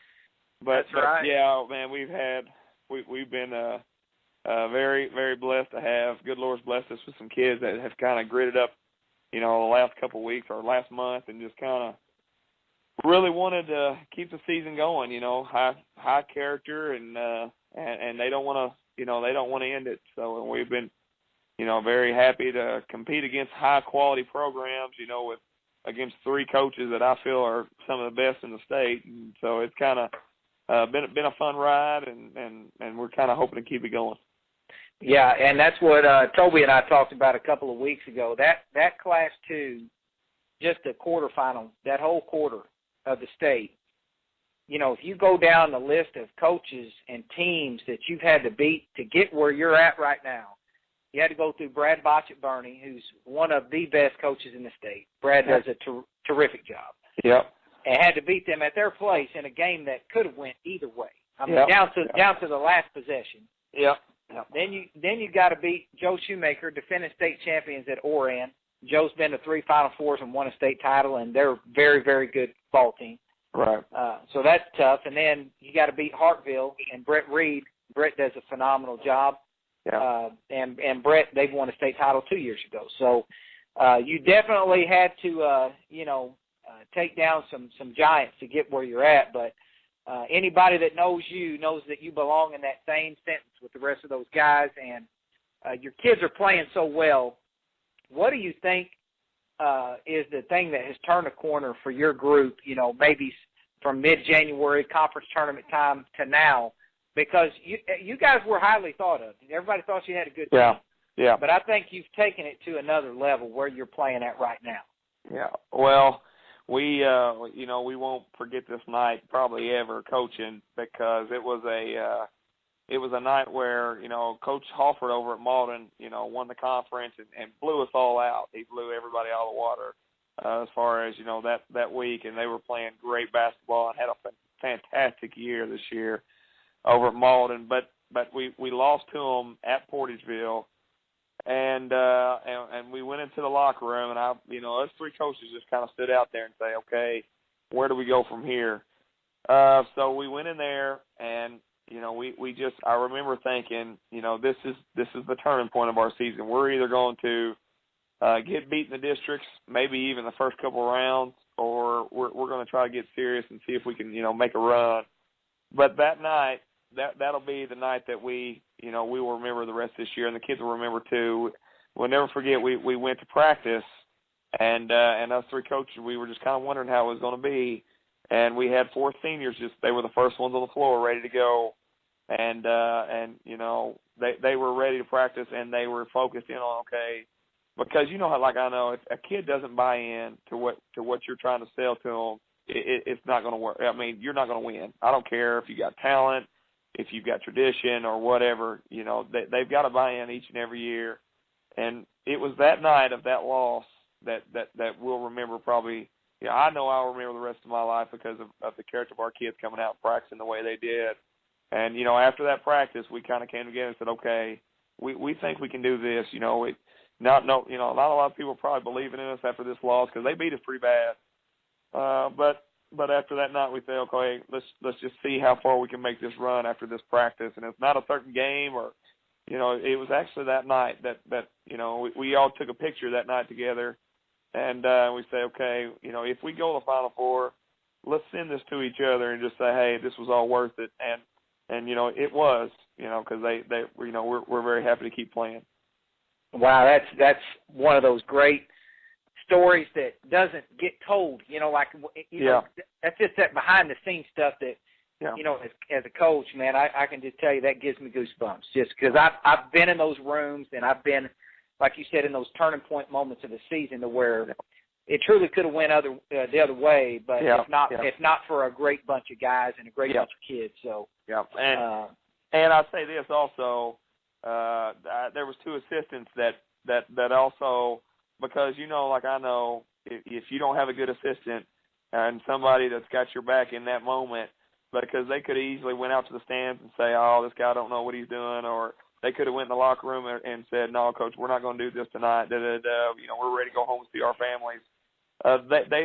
They put their own, they wanted it just as bad as the kids did, and as I did.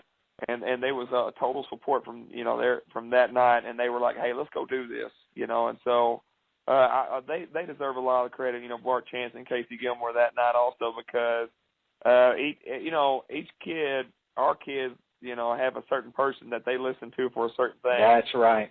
And so, and they were, they could have easily went behind the scenes and say, I don't think we should be doing this, but it wasn't like that at all. They were right there and say, hey, we're doing this tonight. And both of them have kids they could have went to, but they were fully invested in this opportunity that we had. And I know Casey Gilmore personally, and he's, like you said, one of the really good people in coaching. Yeah. But I really know Bart Chance. And Bart Chance and I go back 15, 20 years, and Bart is a good friend of mine. And I ask you this every time you come on our show, give me one Bart Chance story, please, because I just want something to make fun of him about, okay? So. Well, we were fixing to go. We had, the other night was pretty emotional for me playing in that gym. And so I was, that was actually the last game that will ever be played in that gym. We just found out in Three Rivers College. Dustin Ward said that. So my grandfather. And you played at Three Rivers, so people don't know. You were a Three Rivers Raider. That's right. With a couple of your guys that were a lot better than me and Don CJ. But I gave it my very best, and I told Coach, I wasn't one of their better players for sure, but I was a guy that was going to try to do whatever he asked me to do because I knew I had to be that way because I wasn't talented enough do other, be otherwise. But that being said, my grandfather would come and watch us practice right there from the corner, and we were very close. And when they put us in that locker room, or where he said, I got really emotional. So I was worked up before the Hartville game, anyways. And so we go into the locker room, and honestly, I was so emotional. I would have probably went in there and got them all nervous and everything else. And Bart and Casey, said what he said. We kind of go through our things, and Casey says what he says, and then Bart says, and then I finish. And Bart gets the marker and starts drawing up football plays on the board, and the kids are looking around like, what is he doing? And he starts drawing up the fly sweep and the gat and the hitch and go and option off, and I'm sitting there thinking, what in the world? And of course our captains are looking at each other like, Coach, we don't run that. And so anyways, he's drawing up football plays on the board. So when he gets done, he said, now how many of you guys have ran these plays and ready to run these plays? Of course everybody's like, and I'm sitting there thinking, where is he going with this? So then he gets done talking. He said, exactly, just go play. Who cares about all this other bull crap? And so I was just so in shock of him drawing up the fly sweep while we're trying to get ready for a game that I just say, guys, let's get our prayer and get out there. I didn't even have a speech after that. So it kind of calmed me down and my emotions, that I had going on from everything, being in that gym. And we were able to just get out there and play. And, he compliments us so well, and both of them do, They do. Bart is one of the good guys. There's no doubt about it. And so that is classic Bart Chance. So yep. I remember a year ago, Coach, you were in Columbia here at the Final Four, and I live about a mile away from the gym there at Columbia, the arena. So we've known each other forever. I come down the stairs. We see each other from probably like 200 yards away. You're sitting over there with your brother-in-law, Patrick Morton, who had a great year at Mealyville. They got a great year. And you guys wave at me. I walk across, and I'll never forget, right when we come to shake hands, this look on your face like you knew what I was going to ask before I asked it, and you got this look on your face because Oran was playing in the state finals that night, and you guys had Oran down. I mean, had them beat, and they won the game. Let's give them credit. Oh yeah, they won the state title. Nobody hands out state titles; they earned it. But just that feeling of, gosh, we could have been out there, and this look, I'll never forget that. And just, you don't know if you're ever going to be in this position again. So right. A year later, here you guys come back with really a different group of kids. You lost a lot of seniors last year. And to be back in this position again, how much did that experience last year maybe help this group of kids? Every bit. Honestly, we use the term 364, and we said it all, all year long, because honestly, Coach Shoemaker, the amazing job that they did, and the Priggle kids and Lane Johnson, and then obviously his son last year, and everybody that was on that team, they earned it. My gosh, they earned it. And they were battle tested. They went through the gauntlet also. To get That's right. there and to beat who they had to beat. And so it was one of those things where, like you said, we're not going to take anything from them because they earned it, and they're state champions, and we're not yet, and so we're trying to get to where they are and trying to get to where Hartville was 2 years ago. But that being said, we use the term 364, and only because of, and we said it all year long, because from the day we left and to the next day, we had 364 days before we got the chance to play that game again. And so we wanted to take it as serious as possible each game, going from, everybody in our district, to meeting with Bernie in the finals, from Campbell to South Hill to Bernie, and then to, in the Oran game. We took it extremely, extremely serious. And man, it was another battle. It just shows you how good a coach he is, because he's so good. It wasn't like it was just like, as focused as our kids were, their kids had enough character to match our focus and our intensity too. But we just got lucky and came on the top end of that. So we were actually pretty worried about this next round game because, it seems like, Dad always says it took him time till, he had to get through certain steps before he was able to win it, and he said, he didn't know how I should say focused we would be after, being able to, take Oran so serious and take Bernie so serious all year long. But, I think our kids are pretty high character kids. I'll never forget a statement that was made, and we wanted to take away this statement. There was a guy that came up to me, and I don't even know who it was, and I'll never forget, he shook my hand after Oregon game and said, "Oh, good season, but just typical Hayti," and I thought, man, it just ate at me, and it really bothered me when he said it, because I thought, you know what, that's not typical Hayti kids. We our kids are good kids, and our kids, fight hard and practice hard and focus hard. So we wanted to take away that, that statement as much as we could, and we've been able to the last couple games. And so that just shows you that our kids are a pretty high character kids. They make good grades, and they deserve a lot of the credit, if not all. Absolutely. And you walked me right into my next question, and that is, how influential is your father as you make this march through the playoffs and to the Final Four? Your dad's done it so many times. He's one of the greatest coaches in the history of our state, and that's not hyperbole. That's a fact. I mean, your dad's won 5 state titles and been in the Final Four 7-8 times, and so he's definitely got to be a resource. What kind of advice or how much do you lean on him? For every decision, just about. I mean, it's like having a human cheat sheet. He really, but I tell you what he doesn't do. He doesn't overstep. He lets all 3 of us, with Jordan and Patrick and myself, he lets us be ourselves too. When we come to him, he gives us our opinion. But, the good thing about it is he lets us be who we are. I learned as much, I've obviously learned a ton from him, but, I take things from obviously Coach Bass and Jim Vaughn, and then, watching your teams and Botsch's teams, and then Coach Farmer's teams over the years, and several others around the area, that I try to take things from. I try to, implement everything I've learned from all you guys also, but lean on him for advice and saying, hey, what would you do in this situation?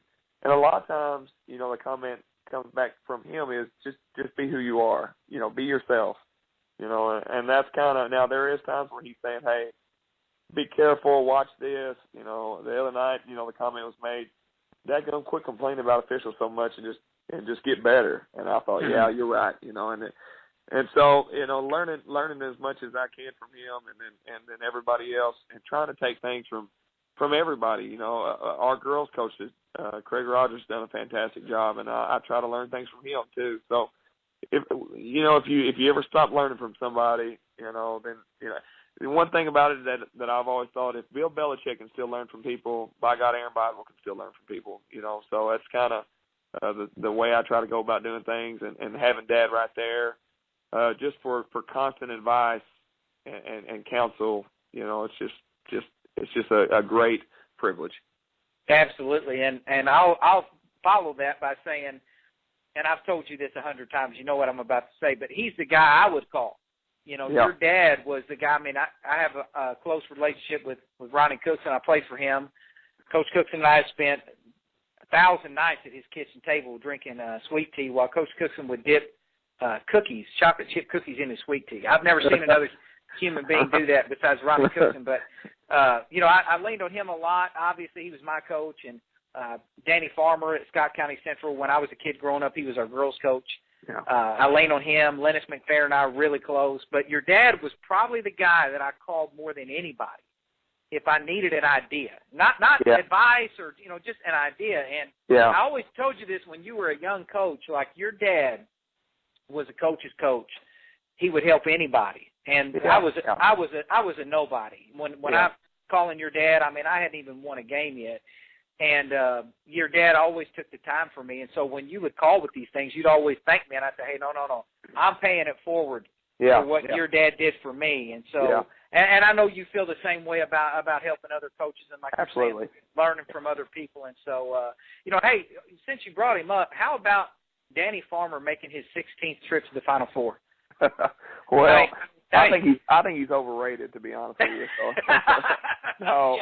No, I actually, I'm actually very excited about it because I've got his number from Jamarcus today, and we met a lot of this. You know, I really wanted to win this year, so I decided to coach Hayti track last year, and to make myself feel better because we're pretty good at track, and all you have to do is tell them just run fast, and there's not a lot of coaching, so it helped.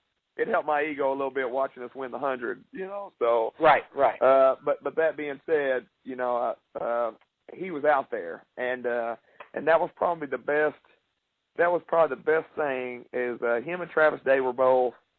I would go up and try to listen to them and learn from them, and I would ask him a lot of questions. Hey, Coach, what did you do in this situation? Hey, what did you do in that? And what was crazy is, as successful as he is, I found out that he was having the same problems as I was, you know. That's right. With kids or parents, and I thought, man, you know what? If he can handle these problems, you know, and as successful as he is, man, I better be prepared for it too, you know. And so I learned a lot from that moment. But I'm going to call him probably next couple of days and talk to him and Joe and some other guys and try to give as much advice as I can, you know, and then obviously you and Pop and just say, hey, you know, what should I be prepared from, you know, hotel rooms to bus rides to practice and different things, and just say, hey, how would you go about this and how would you not, and just try to take as much advice from people as I can. But that being said, you know, they just got done playing a kid that's going to Mizzou, and they end up winning, you know, and so it's kind of like I never forget, we went up there, and I think they were playing. Okay, the last time they won, they beat, was it Imagine Prep or Madison Prep? Do you remember which one it was? It was one of the preps that's no longer open. So. Okay.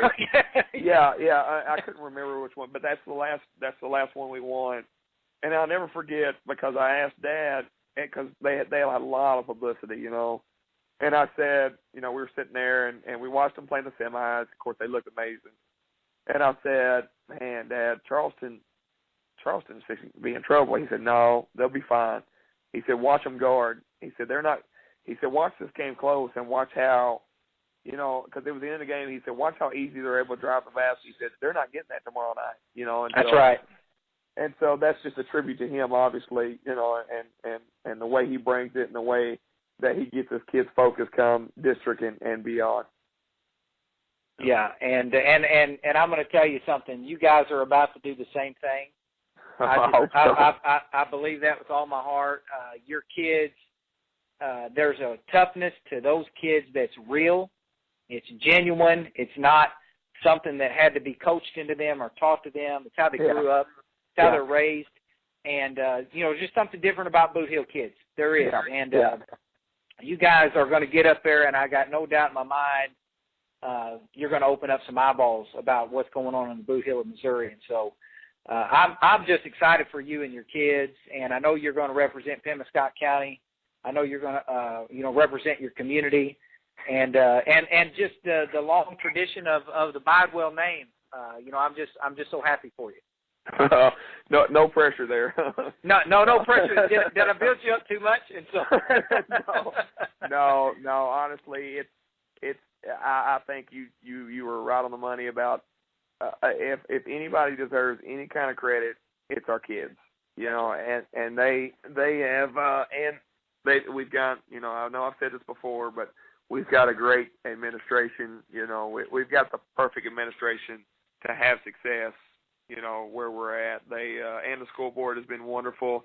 You got a guy that has won a state title, and Kent Reynolds, who is on our school board, that I go to for advice as much as anybody, you know, and he he's the last one to win a state title in '83, and you know, we got to talking about, you know, different things and you know, and how supportive he is, you know, because he could easily, you know, go down and try to take control, but he doesn't at all. In fact, he stays humble and kind of does things from a background standpoint, and, you know, he's been a wonderful help as well. And then you add in, you know, Jackie and Melanie and Bart as far as your administrators go, and then the school board it's a great place to work. And so just to be a part of it, and how supportive they are of our kids right now, and all the time. Not just because they're going to Final Four, but how supportive they are of our kids all the time, and how they care about our kids all the time is why I love working there. Absolutely. And so I've asked this question to a couple other guys. If I sit close enough behind your bench, can I have one timeout? Maybe just a 30. Okay. yeah, and then come on in there and call something if we're losing. I may have one good idea that might help you. So I'm sure rooting for you, and I'm sure happy for you, and I'll be down that way, and hope to get by and get to shake your hand and hug your neck. Yeah, man, come on by, man. We'll be down there, and we're excited about this bus ride, and our kids are. They're happy about the moment. I think the thing I'm most excited about is after that game the other night against a high quality opponent, Kobe Cooper, who ended up having about 28 that night, came up to me and said, he could have easily just celebrated, but his first comment was, "Coach, who we playing, and when can we get film on them?" And so they want to keep going. They really do. They don't want to over celebrate. And so us coaches, we're not going to over-celebrate as well, and we're just excited about the next challenge. That's right. Back to work. The job's not done. Yes, sir. That's right. Yeah, hey, good luck, and we'll see you down in Springfield. All right, man. Thank you. Okay. Thank you, Coach. And that was our talk with Coach Aaron Bidewell as it wraps up the lineup there with Jamarcus Williams, Charleston. They're going to the Final Four. Brian Meny at Columbia Battle. They're in the Class 5 playoffs. Brad Botsch at Bernie, 2 times at the Final Four himself, and just as easily could be going to the Final Four this year. And then Aaron Bidewell at Hayti, who is making his first trip to the Final Four there, and they're our pick to win it in Class 2. And so my takeaway from that, and we've got one more interview to play here in just a minute that'll wrap up the show. But my takeaway, Toby, is what Jamarcus said there about coaching really being 10% X's and O's. And the other 90% is really players, getting your players to buy in, getting your players to play hard, and all of those things. And then, I think that so many guys out there now, especially younger coaches coming in, they don't understand that yet. And for a young guy like and how he had mentioned it. Correct. It wasn't how he learned it in high school or college. It's once he got his feet wet, he figured out that it was more that way. And then to listen to Brian Meny kind of say the same thing and talk about, his son is a good player. He's an all-stater, but talking about his point guard and how big of an impact, and you've heard me talk about this point guard, this sophomore. You compared him to some pretty good players. He's really good, and just his instincts and his intelligence. He's very gifted, but he's got a mind for the game. And and then Brad Botsch talking about his players and how much he's going to miss them, and then Aaron right there at the end closing and saying the same thing, saying if anybody deserves credit, it's the players. And so that's one common denominator we heard through there was just how important the players are in this run, and that's going to lead right into our next interview. But your thought real quick kind of about what they said there. Well, and again, I'm going to mention Jamarcus said what we talked about again, how don't change things. For all the coaches going up there, players, whoever, whatever, don't change what you've been doing all year long. Just stick with what you do and go do it to the best of your abilities. Jamarcus talked about how, he made the trip over and over and over again as a player. And the first couple of tries, they tried to do something different. And then his senior year, they said, no, this is what got us here. This is what we're going to do. And they finally won it. And then something I really loved, and I think this kind of hit on why this is such a special thing when you get to that Final Four, when you make such a run with a group of guys, is what Coach Bidewell said, how, they said after the Malden game, they just don't want it to end.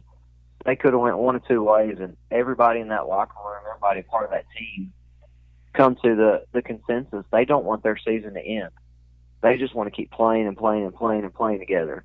They could probably go win a state championship this weekend, and they'll still want to keep playing together. They don't want it to be over with. That's right. And we, we do this show for anybody who loves basketball, and I've had so many texts from coaches and former players and journalists. Different people have texted, inboxed during the program, and hey, just different comments. And we won't do that now for time's sake. But we at the bottom line, it's all about the players, and the coaches that are going to the Final Four and the coaches who we're talking to.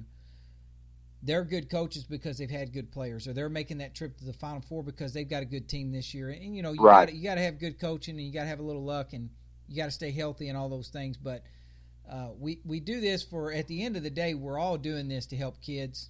We're all in education, we're all in coaching to try to help kids. And so, having said that, we're going to replay this. Of course, you can listen to this entire show. This will be up tomorrow.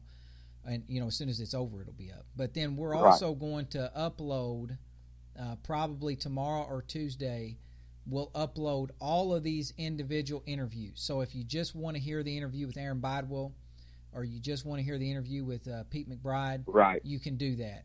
If you don't have 3 hours to sit down and listen to the whole thing all at once. Sure. And so bottom line, there may be something in there that you need to hear. There may be something in there that may motivate your team, or just if you're a fan of that school, you want to go listen to it again. We're going to put that up for you. But to kind of close it out tonight, we've got one final interview.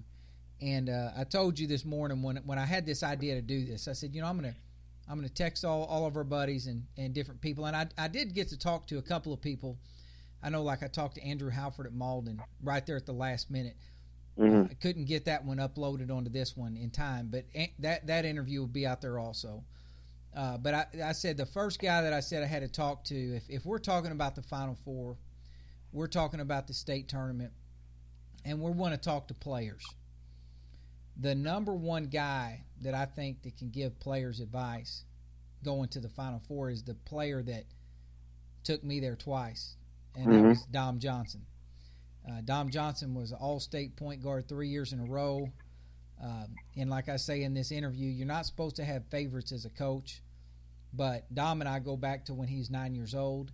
I helped raise Dom. I was the best man in his wedding when he grew up. We're just as close can be, and the guy is just a winner. And so I want to play this interview now that I did with Dom Johnson. And I think the coaches out there, you guys will really enjoy this. But more than that, I think if you've got players and you want your players to hear something this week that may turn something on in their brain that just says, we can do this. Listen to this guy right here, because I always call him the champ, because he's just such a winner.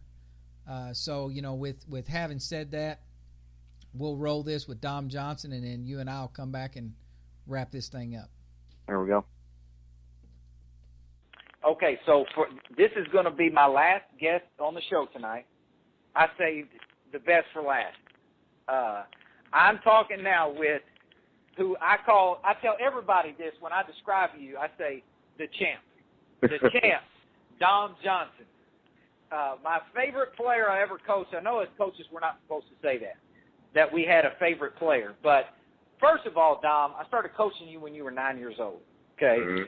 Little League Baseball, I was trying to teach you to throw a strike. Yeah, it was hard. You had a hard time. It was a hard job. And so, but you ended up being a really good pitcher. You were really good and a good leadoff hitter, I might say. And so, but I started coaching you when you're 9, and then I had the privilege to coach you as a high school basketball player. And then fast forward into real life now, we're both grown men in our 30s, and you had a baby girl this past week. And when you have a baby, when you get married, whatever, I'm one of the first calls you make. Yep. When I do anything important in my life, you're one of the first calls I make.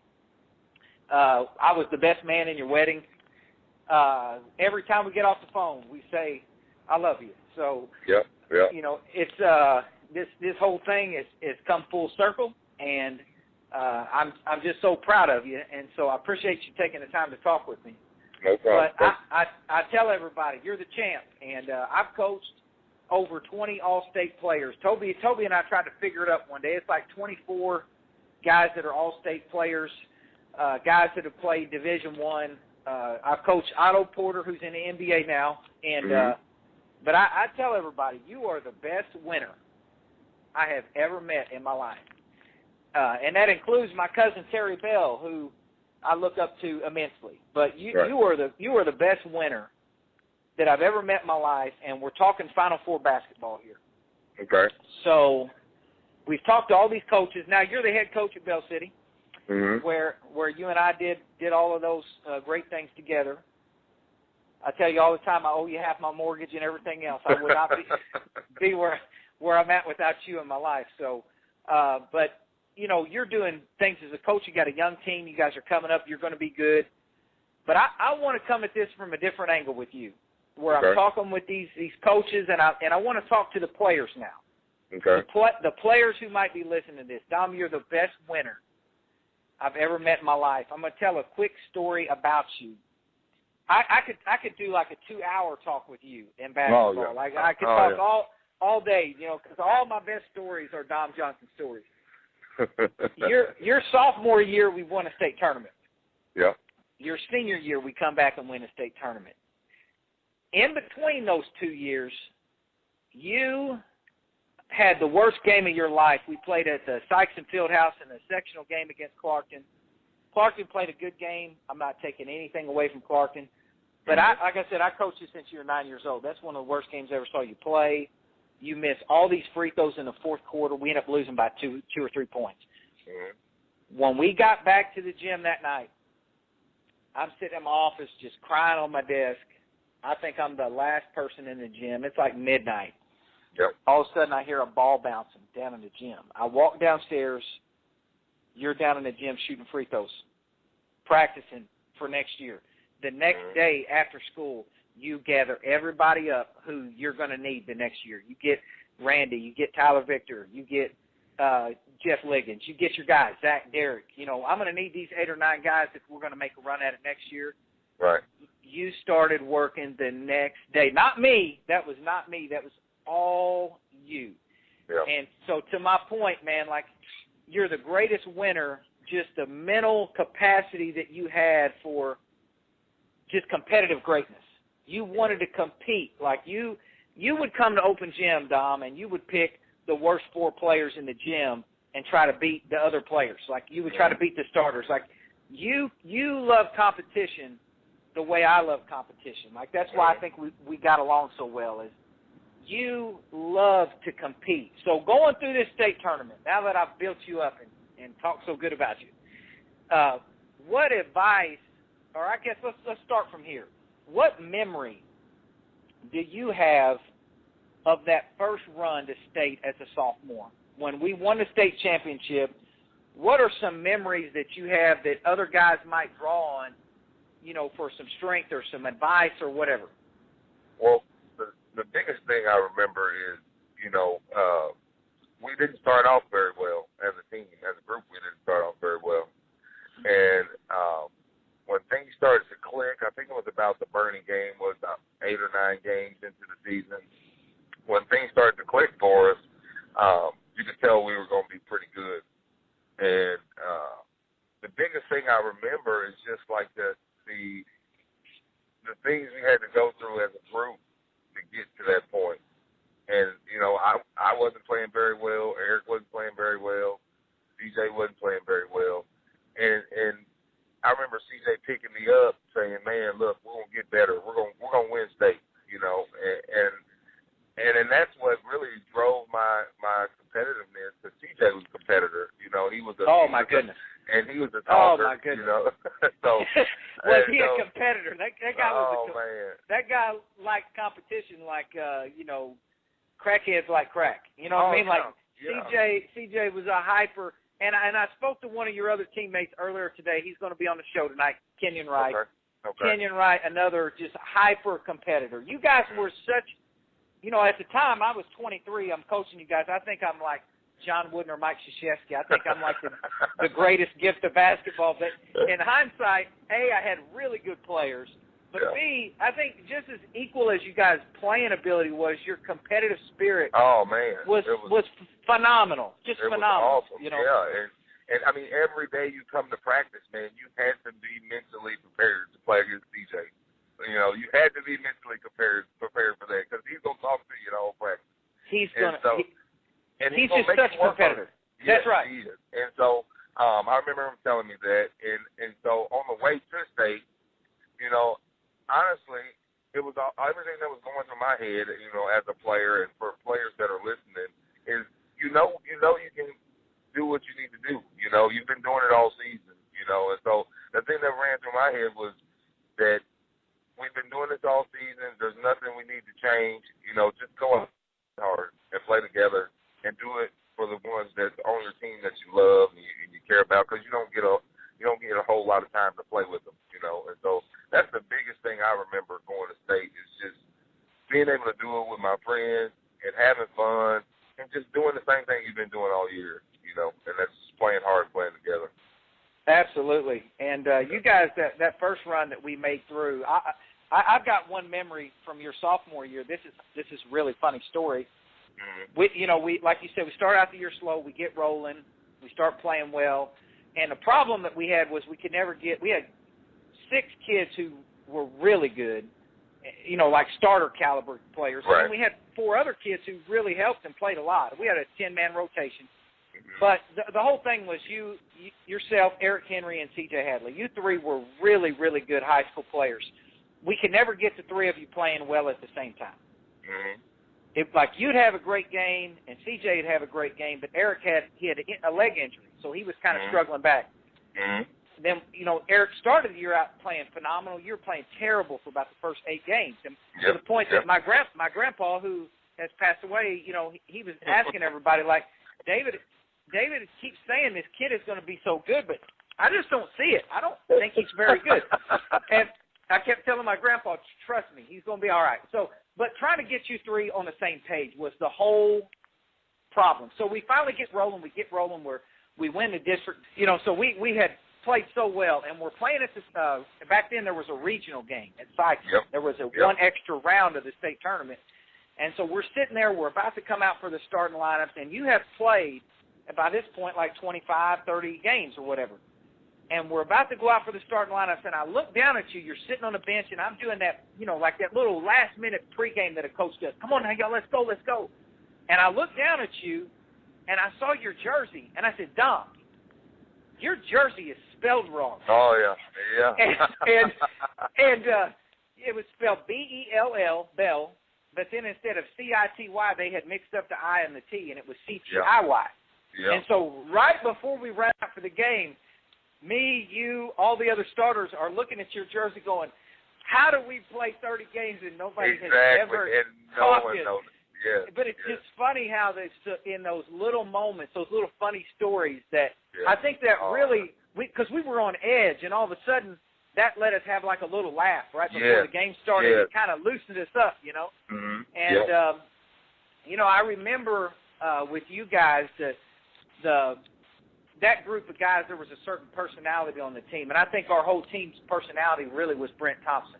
Brent was such a funny guy, and Brent kept us laughing on the bus and everything, and Jason Rampley was another one, really funny guy. So that group had a certain personality. You were one of the younger guys. Mm-hmm. Then I can remember when we went back when you were a senior, you guys were older. You had been there before. Almost like business-like. You guys were just like, we're here, we're going to pound on you guys, and then we're going to get our trophy and go home. Like you, very, very business-like. You didn't care which one of the girls' teams was staying in our hotel, the way that maybe Brent and those guys did. So, you know, it's just you guys had a completely different mentality. And you said this before we came on the air and we're talking. What kind of memories do you have from the Final Four? Like, specific memories do you have as a player? Man, the specific memory, like I was saying before, is, you know, right before we get ready to go out, you know, take the floor and start warming up, you know, I come out in the hallway to talk to you. And I'm like, hey, Coach, you know, this is the game we want to be in. You know, I said, you've been standing up all year. I said, I got this one. Just go ahead and take a seat. I got it. And you looked at me and was like, really? And I was like, yeah, don't worry about it, man. I got it. You were like, all right. You know, so it just, to me, at that point, you know, as a player, I was at the point to where I knew, you know, it's just, I don't understand. I just don't get it, you know, why I thought that way, but I just knew that we were going to win, you know, and my confidence was there, you know, being a senior, you know, you're older, and I just knew with the guys we had, you know, there was no way we were losing that game. We were so tough. We were mentally tough. Defensively, we were tough, and we had to be because, you know, we didn't have a lot of talent on that team, and so we had to be the toughest team. And so even with Randy and Zach and Tyler, we held ourselves to a higher standard when it comes to being tough. You know, when we went out and played people, we were going to be tougher than you. And so I think that was the biggest thing and the biggest memory for that group.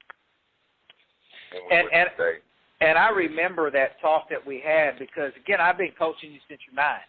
Yeah. And I had come out to the pitcher's mound when you're 9, 10 years old and just ripped you, you know, and why can't you throw a strike? And you're crying. and, you know, I can remember, like, I've been getting onto you your whole life. Yeah. And I can remember you coming out in the hall just going, hey, I got this one. Don't even worry about it. Like, I got this one. And at halftime that night, you had 25 points. So, you know, you just, you know, if we had left you in the whole ball game, you probably would have broke the all-time record for points in the state finals. And so you ended up with 40. You had a good game. But to your point, that group was so mentally tough, so physically tough. You guys were strong. I mean, we lived in the weight room with that team. And I can remember you guys just had this personality as a group. Again, you wanted to compete. It was almost like almost an intimidation factor. Like, you know, you guys, even before the game, just your presence, like Tyler Victor. I can remember him being back in the tunnel, and he's screaming, the champs are here, the champs are here. You know, like the other team can hear us, and Tyler wants them to know, like, yeah, we're here, and we are not losing this game. I mean, just you guys had such a presence about you, you know, that you had this it was a swagger, I guess, before the people even used that word. You had this swagger about you. Yeah. And it's like, you know what? And when they throw this ball up and we start this game, we're about to back it up. Yeah. You know? And I that's probably that.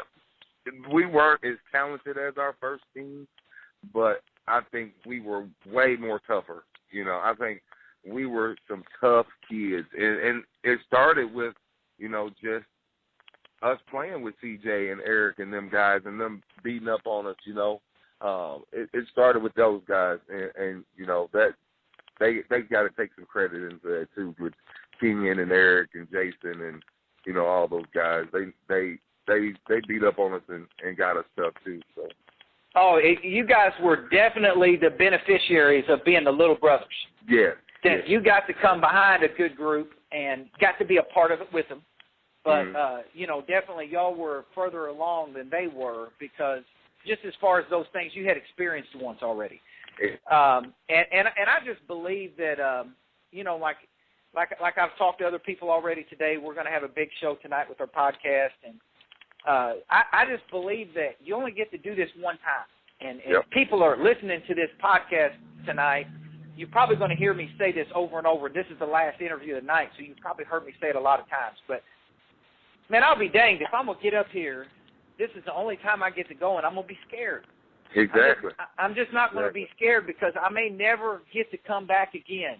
Exactly. And it's like you said, I get to be here with my friends. I get to be here with my coach who I love, who I've grown up, you know, probably grown up playing for. I know we've got some coaches we're talking to, Brian Meny at Columbia Battle and Pete McBride right off the top of my head. They're coaching their sons on our team. Oh, yeah. You get to come here one time. Who knows if you ever make it back? You're for sure not going to make it back with this group. Exactly. Like you said, the first group was one group of guys who you loved and are still friends with. And the second group was a group of guys that were like close, like brothers, you know. Yeah. And you're never going to play with these guys again. This is it. So man, I'm not going to show up and be scared. I tell you that. No, you can't. You can't show up and be scared. I mean, you just got to trust in what you've been doing all year and know that it's going to work. And you've bought in all year. There's no need to change anything, you know. And just enjoy it and have fun with your guys, you know. With us, it was our boys, you know. Have fun with your boys and go out and just play your butts off and, you know, do what you've been doing all season. So. Yeah, that was our whole mentality was the toughest team wins. Yep. And we always felt like we were the toughest team. And the other one, and you know it, nobody outworks us. Yep. Nobody outworks us. And like I used to always tell you guys, when they reach for their car keys at the end of the night and they're walking back to their car, I want them to say to each other, I have never seen a group of kids play that hard. Yep. And if they can say that, honestly, to each other, like, man, I got my money's worth tonight because those kids played so hard. I don't know if I've ever seen it, you know. Right. I might have seen better teams. I might have seen better players, but I've never seen anybody play that hard. Right. If they can say that at the end of the night, we did our job. Exactly. And we'll live with the results. Exactly. You know, and by God, most of the time, our results spoke for themselves, didn't they? Yes, they did. They did. And they sure did. And so, you know, like I said, just one of the great winners, you know, ever, the best winner I've ever been around. Definitely, like I said, just the impact that you've had on my life and everything else, man. I appreciate you taking the time to do this. And I'm so proud of you for what you're doing now at Bell City there. And you're building off of what CJ did. Another one of my players had been a coach there previously. Mm-hmm. And I know CJ and you are good friends, and you're going to build off of what he did. And so just keep doing what you're doing, man. Thank you. Yeah, like I told my boys, you know, you don't want to be sitting at home at this time of the year. I said, but we're young, and we got to get better. And we got to get in the gym, and we got to keep it simple. And so, and for the players that don't even get to go to the tournament, you know, you got 365 days to get back to this point. You know, start working now. You know, it's going to pay off. It's going to pay off. But I appreciate you having me on the show, Coach. Yeah, we'll do it again. And listen, with those diapers, you know, don't leave them in the trash can. Take them outside, okay? Trust me, I will. Yeah, I got you. I might package one up and mail it to you. Yeah, don't do that. Don't do that. Real good. All right, tell everybody I said, hey, it's always good to talk to you. All right, love you, boy. Love you.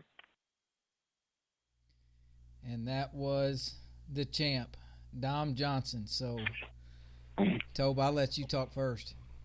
Well, first, you know, it was funny where you're talking about him, coaching him as a 9-year-old baseball player, 10-year-old baseball player, and I can't, you know, one of the most vivid memories of my childhood where I guess I would have been 5 or 6. You're coaching that team there in Morley. Dom's a 9-year-old baseball player, good pitcher, lefty, and at that age I was an okay baseball player. I really liked baseball. And I would go to practice with you, and you're coaching them, and I'd shag fly balls, and while they're all doing batting practice, and I'd toss them in. And I remember we got to the end of baseball practice one day, and everybody had hit, and I've shagged everybody's fly balls. And it's time to call it up, and I haven't hit, and I was mad. And to the point, you know, you just said, okay, fine, go bat then. And you looked at Dom, and you told me you got 3 pitches. Everybody else, you know, you get 10 cuts, whatever. But you get 3, and we're getting out of here. And you looked at Dom, you said, strike him out. And Dom kind of gave you a look like, really? And you said, yeah. He didn't know yet. He was little. He didn't know. He did. I remember he said, really? Yeah. And he did 3 straight pitches. And on that third one, you know, I swung and missed, and I don't know if I finished it on the swing or after the swing. I just threw the bat and walked off the field. And there was a big tree right behind the ball field over there by the swings at the Morley Park. I just went over there and cried for a little while. And before anybody else, Dom walked over. and just kind of gave me a big hug and said, "Man, I'm sorry, Coach made me do it." You've never told me that story. Hey, I will never forget it. I mean, I could take you to the tree. That's great. And it was funny because he did his 3 pitches, and I can remember he's like, "Really?" He said, "Yeah, striking out." And I was mad. Oh, I was heated because I thought I was a good baseball player, and I thought I've shagged, 10, 11 kids fly balls for an hour and a half, 2 hours on my Saturday after playing your Sega Genesis the night before. I should at least get to hit. Yeah.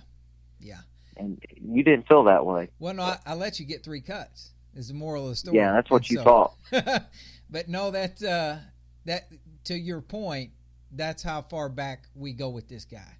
Right. And he's truly family, like in every sense of the word. He's family, and that's right.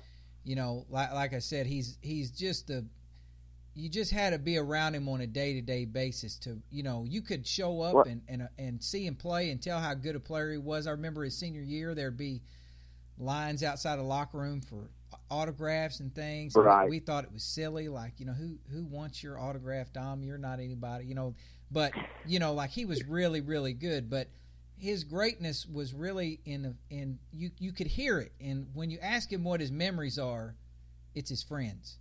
Yeah, and it's and getting like to you play had with his said friends. In there, where he would go to an open gym or a practice, and he'd pick the 4 worst players in the gym. I can remember being a young kid, a junior high kid, in open gym and getting to be on Dom's team. And, to me, it was like that. I got to be on Dom's team that day. That was awesome for me, but for him, it was like, no, I'm going to pick him because that gives me the least chance of winning. I'm going to have to do even more with him on my team to beat you 5.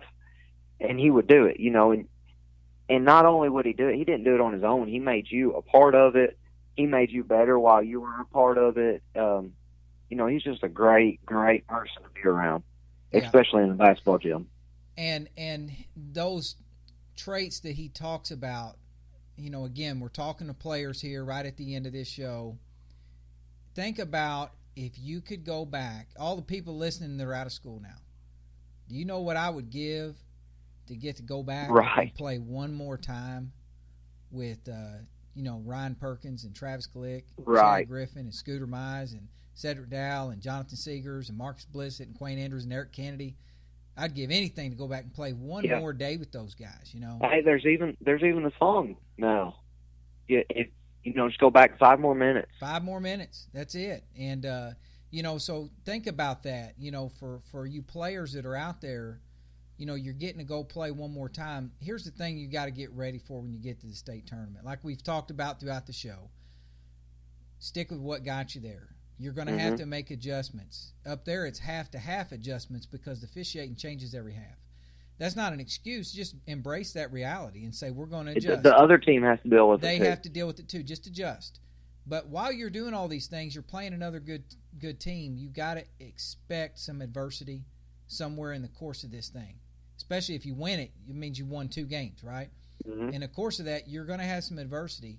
Why waste your time fussing at each other? Why waste your time getting mad at each other? Why waste your time getting frustrated when this might be the last time you ever get to play with your boys, like Dom is saying? That's why, to me, he was the best winner, because he was the best player, but he was the hardest worker, but he was the most unselfish.